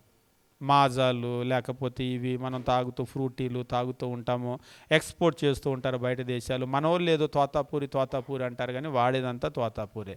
నాకేదో బంగినపల్లి కావాలని అంటున్నారు. అంటే మనకు కూడా చాలా రకాల కాయలు ఉంటాయి. అందులో పులుపు కాయలు ఉంటాయి, తీపి కాయలు ఉంటాయి. ఉదాహరణకు ఒక చెట్టు కాయలు కాసినవి తీయగా ఉన్నాయి, ఆ చెట్టు స్వభావం అది. ఇప్పుడు మొదటిసారి ఎలాంటి కాయలు అయితే కాస్తుందో, ఇక ఆ చెట్టు ఉన్నంతకాలం అలాంటి కాయలే కాస్తుంది. అంతేనా? చెట్టుకి ఒక కాయ ఎలాంటి కాయ కాస్తుందో, ఆ చెట్టు స్వభావం ఎప్పుడు అలాంటి కాయలే కాస్తుంది. అంటే ఇప్పుడు కాసినటువంటి కాయలు తర్వాత నెక్స్ట్ కూడా కాపు వస్తుంది, తర్వాత కాపు వస్తుంది. ఎప్పుడు కాయలు కాసినా తీయగానే ఉంటాయి. కానీ వాటికి వీటికి తేడా ఉందంటే ఉంది. తీపిలో ఉన్న తేడా కాదు. మరి ఎందులో తేడా అంటే, ఇవి ముందు వచ్చినాయి, తర్వాత వచ్చినాయి. ఇప్పుడు పెద్ద కాయలు కాస్తే ఎప్పుడు పెద్ద కాయలే కాస్తాయి, ఇప్పుడు తీటికాయలు కాస్తే ఎప్పుడు తీటికాయలే కాస్తాయి. కాకపోతే ఇవి ముందు వచ్చినాయి, అవి తర్వాత వచ్చినాయి. ఇక్కడ కూడా మృతుల పునరుత్థానంలో క్రీస్తు ప్రథమ ఫలము. ప్రథమ ఫలం అంటే ఏంటంటే, ఆయన ఎట్లా అయితే ఉన్నాడో మృతుల పునరుత్థానంలో మనం అట్లానే ఉంటాం. ఇది ప్రథమ ఫలము, మనం తర్వాత ఫలాలు. అంటే మరొక రకంగా చెప్పాలంటే డిట్టో, సేమ్ డిట్టో అంటాం కదా, ఆయన ఎలాగైతే ఉన్నాడో అలాగనే ఉంటాం. కాబట్టి ఆయన మృతుల్లో నుంచి తిరిగి లేవటం వల్ల జీవముతో కూడిన నిరీక్షణ మనందరికి కూడా కలిగింది. నేను కూడా ఇలాగనే లేపబడబోతాను. ఉదాహరణకి రేపు నువ్వు లేపబడిన తర్వాత ఎట్లా ఉంటావు అని అడిగారు అనుకోండి, ఏమో నాకు తెలియదు ఎట్లా ఉంటానో కాదు. ఆయన ఎలా లేపబడ్డాడో గనక స్టడీ చేస్తే పిన్ టు పిన్ మనం అట్లనే ఉంటాం. కాబట్టి ఆయన గురించి నేను ఎందుకు స్టడీ చేయాలంటే, ఆయన ఇప్పుడు ఎట్లా ఉన్నాడో రేపు నేను అట్లా ఉండబోతున్నాను. ఒకసారి ఏం చేస్తారంటే, కొంతమంది ఎవరన్నా ఒక వస్తువు కొన్నప్పుడు ఏదో ఒకసారి చూద్దాం అని అంటారు. ఎందుకంటే రేపు నేను ఇలాంటిదే కొనుక్కోవాలనుకుంటున్నాను. ముందు దాన్ని చూసుకొని ఇలాంటిదే బాగుందే, రేపు ఇది చేతిలో పట్టుకోగానే వాళ్ళు కొనుక్కున్నది వాళ్ళ చేతిలో పట్టుకుంటే ఎట్లుంటుందో ఊహించుకుంటారు. నిజమది, సేమ్ పీస్ కాబట్టి. ఇప్పుడు మృతుల పునరుత్థానం కూడా క్రీస్తు ప్రభుని చూస్తే రేపు మనం ఎట్లా ఉండాలో ఊహించుకోవాలి. ఆ ఊహ మనకు నిజంగా చాలా సంతోషాన్ని తీసుకొని వస్తుంది. కాబట్టి క్రీస్తు మృతుల్లో నుంచి లేచినందువల్ల మనందరికీ కూడా జీవంతో కూడినటువంటి ఒక నిరీక్షణ, ఇదిగో ఎట్లా లేపబోతున్నానో అని. ఎప్పుడైనా మీరు షోరూమ్కి వెళ్ళండి, ఏదైనా ఒక వస్తువు కొనేటప్పుడు అక్కడ ఏం చేస్తూ ఉంటారంటే, షోరూంలో ఒక ట్రయల్ పీస్ పెడుతూ ఉంటారు. అది అమ్మేది కాదండి, చూడటానికని అంటారు. ఒక రకంగా మన భాషలో క్రీస్తు ప్రభువుని కూడా మనందరం చూడటానికి ముందుగా లేపాడు ఆయన. ఇట్లా ఉంటారు మీరు రేపు లేపబడితే అని ఆయన్ని లేపి ఆయన చూపించాడు. ఒకసారి ఒకరు అడిగారు, క్రీస్తు ప్రభు లేచిన తర్వాత వెళ్ళిపోయి ఉండొచ్చు కదా, ఎందుకు అన్ని రోజులు 40 రోజులు వాళ్ళకి కనబడ్డాడు? ఒక రకంగా ఆయన ట్రయల్ పీస్ అన్నట్లుగా ఆయన ఇదిగో నన్ను చూడండి, నన్ను చూడండి, నన్ను చూడండి, నన్ను చూడండి, వీటి ద్వారా మనం ఎట్లా ఉంటాము అనేటువంటి దాన్ని నేర్పించాడు. నిజంగా మీరు పునరుత్థానం తర్వాత చాలా విషయాలు, ఆయన ప్రత్యక్షమైన విషయాలు ఒక్కొక్కటి పిన్ టు పిన్ చదవండి, చాలా విషయాలు మనం నేర్చుకుంటాం. పునరుత్థానాన్ని గురించి, తర్వాత ఉండేటువంటి శరీరాన్ని గురించి చాలా విషయాలు నేర్పించాడు, ముఖ్యంగా సువార్తల్లో. అవి చదివితే మనకు ఎంత సంతోషం అంటే, అదంతా రేపు మనమే. నేను అట్లా ఉండబోతా ఖచ్చితంగా, నేను ఒక్కనే కాదు, మీరందరూ అలా ఉండబోతారు. కాబట్టి అది మనకి ఎంతో సంతోషాన్ని తీసుకొని వస్తుంది. కాబట్టి నిరీక్షణ అనేటువంటిది మనల్ని ఏం చేస్తుందంటే, నిరీక్షణ మనల్ని ప్రోత్సహిస్తుంది, నిరీక్షణ మనల్ని బలపరుస్తుంది, నిరీక్షణ మనకు సంతోషాన్ని తీసుకుని వస్తుంది. నిరీక్షణ ఎలా కలుగుతుందంటే, లేఖనాలని చదవటం వల్ల మనకు నిరీక్షణ కలుగుతుంది. కాబట్టి మీరు వాక్యాన్ని ఎంత చదివితే అంత నిరీక్షణ కలుగుతుంది. దేవుని చిత్తం అయితే రాబోయేటువంటి రోజుల్లో ఈ నిరీక్షణ మనం ఎలా పెంపొందించుకోగలము, ఇంకా బాగా ఎక్కువ పెంపొందించుకోగలమో అనేటువంటి విషయాలను పరిశీలన చేద్దాం. మీ అందరికీ వందనాలు తెలియజేస్తూ ఉన్నాం.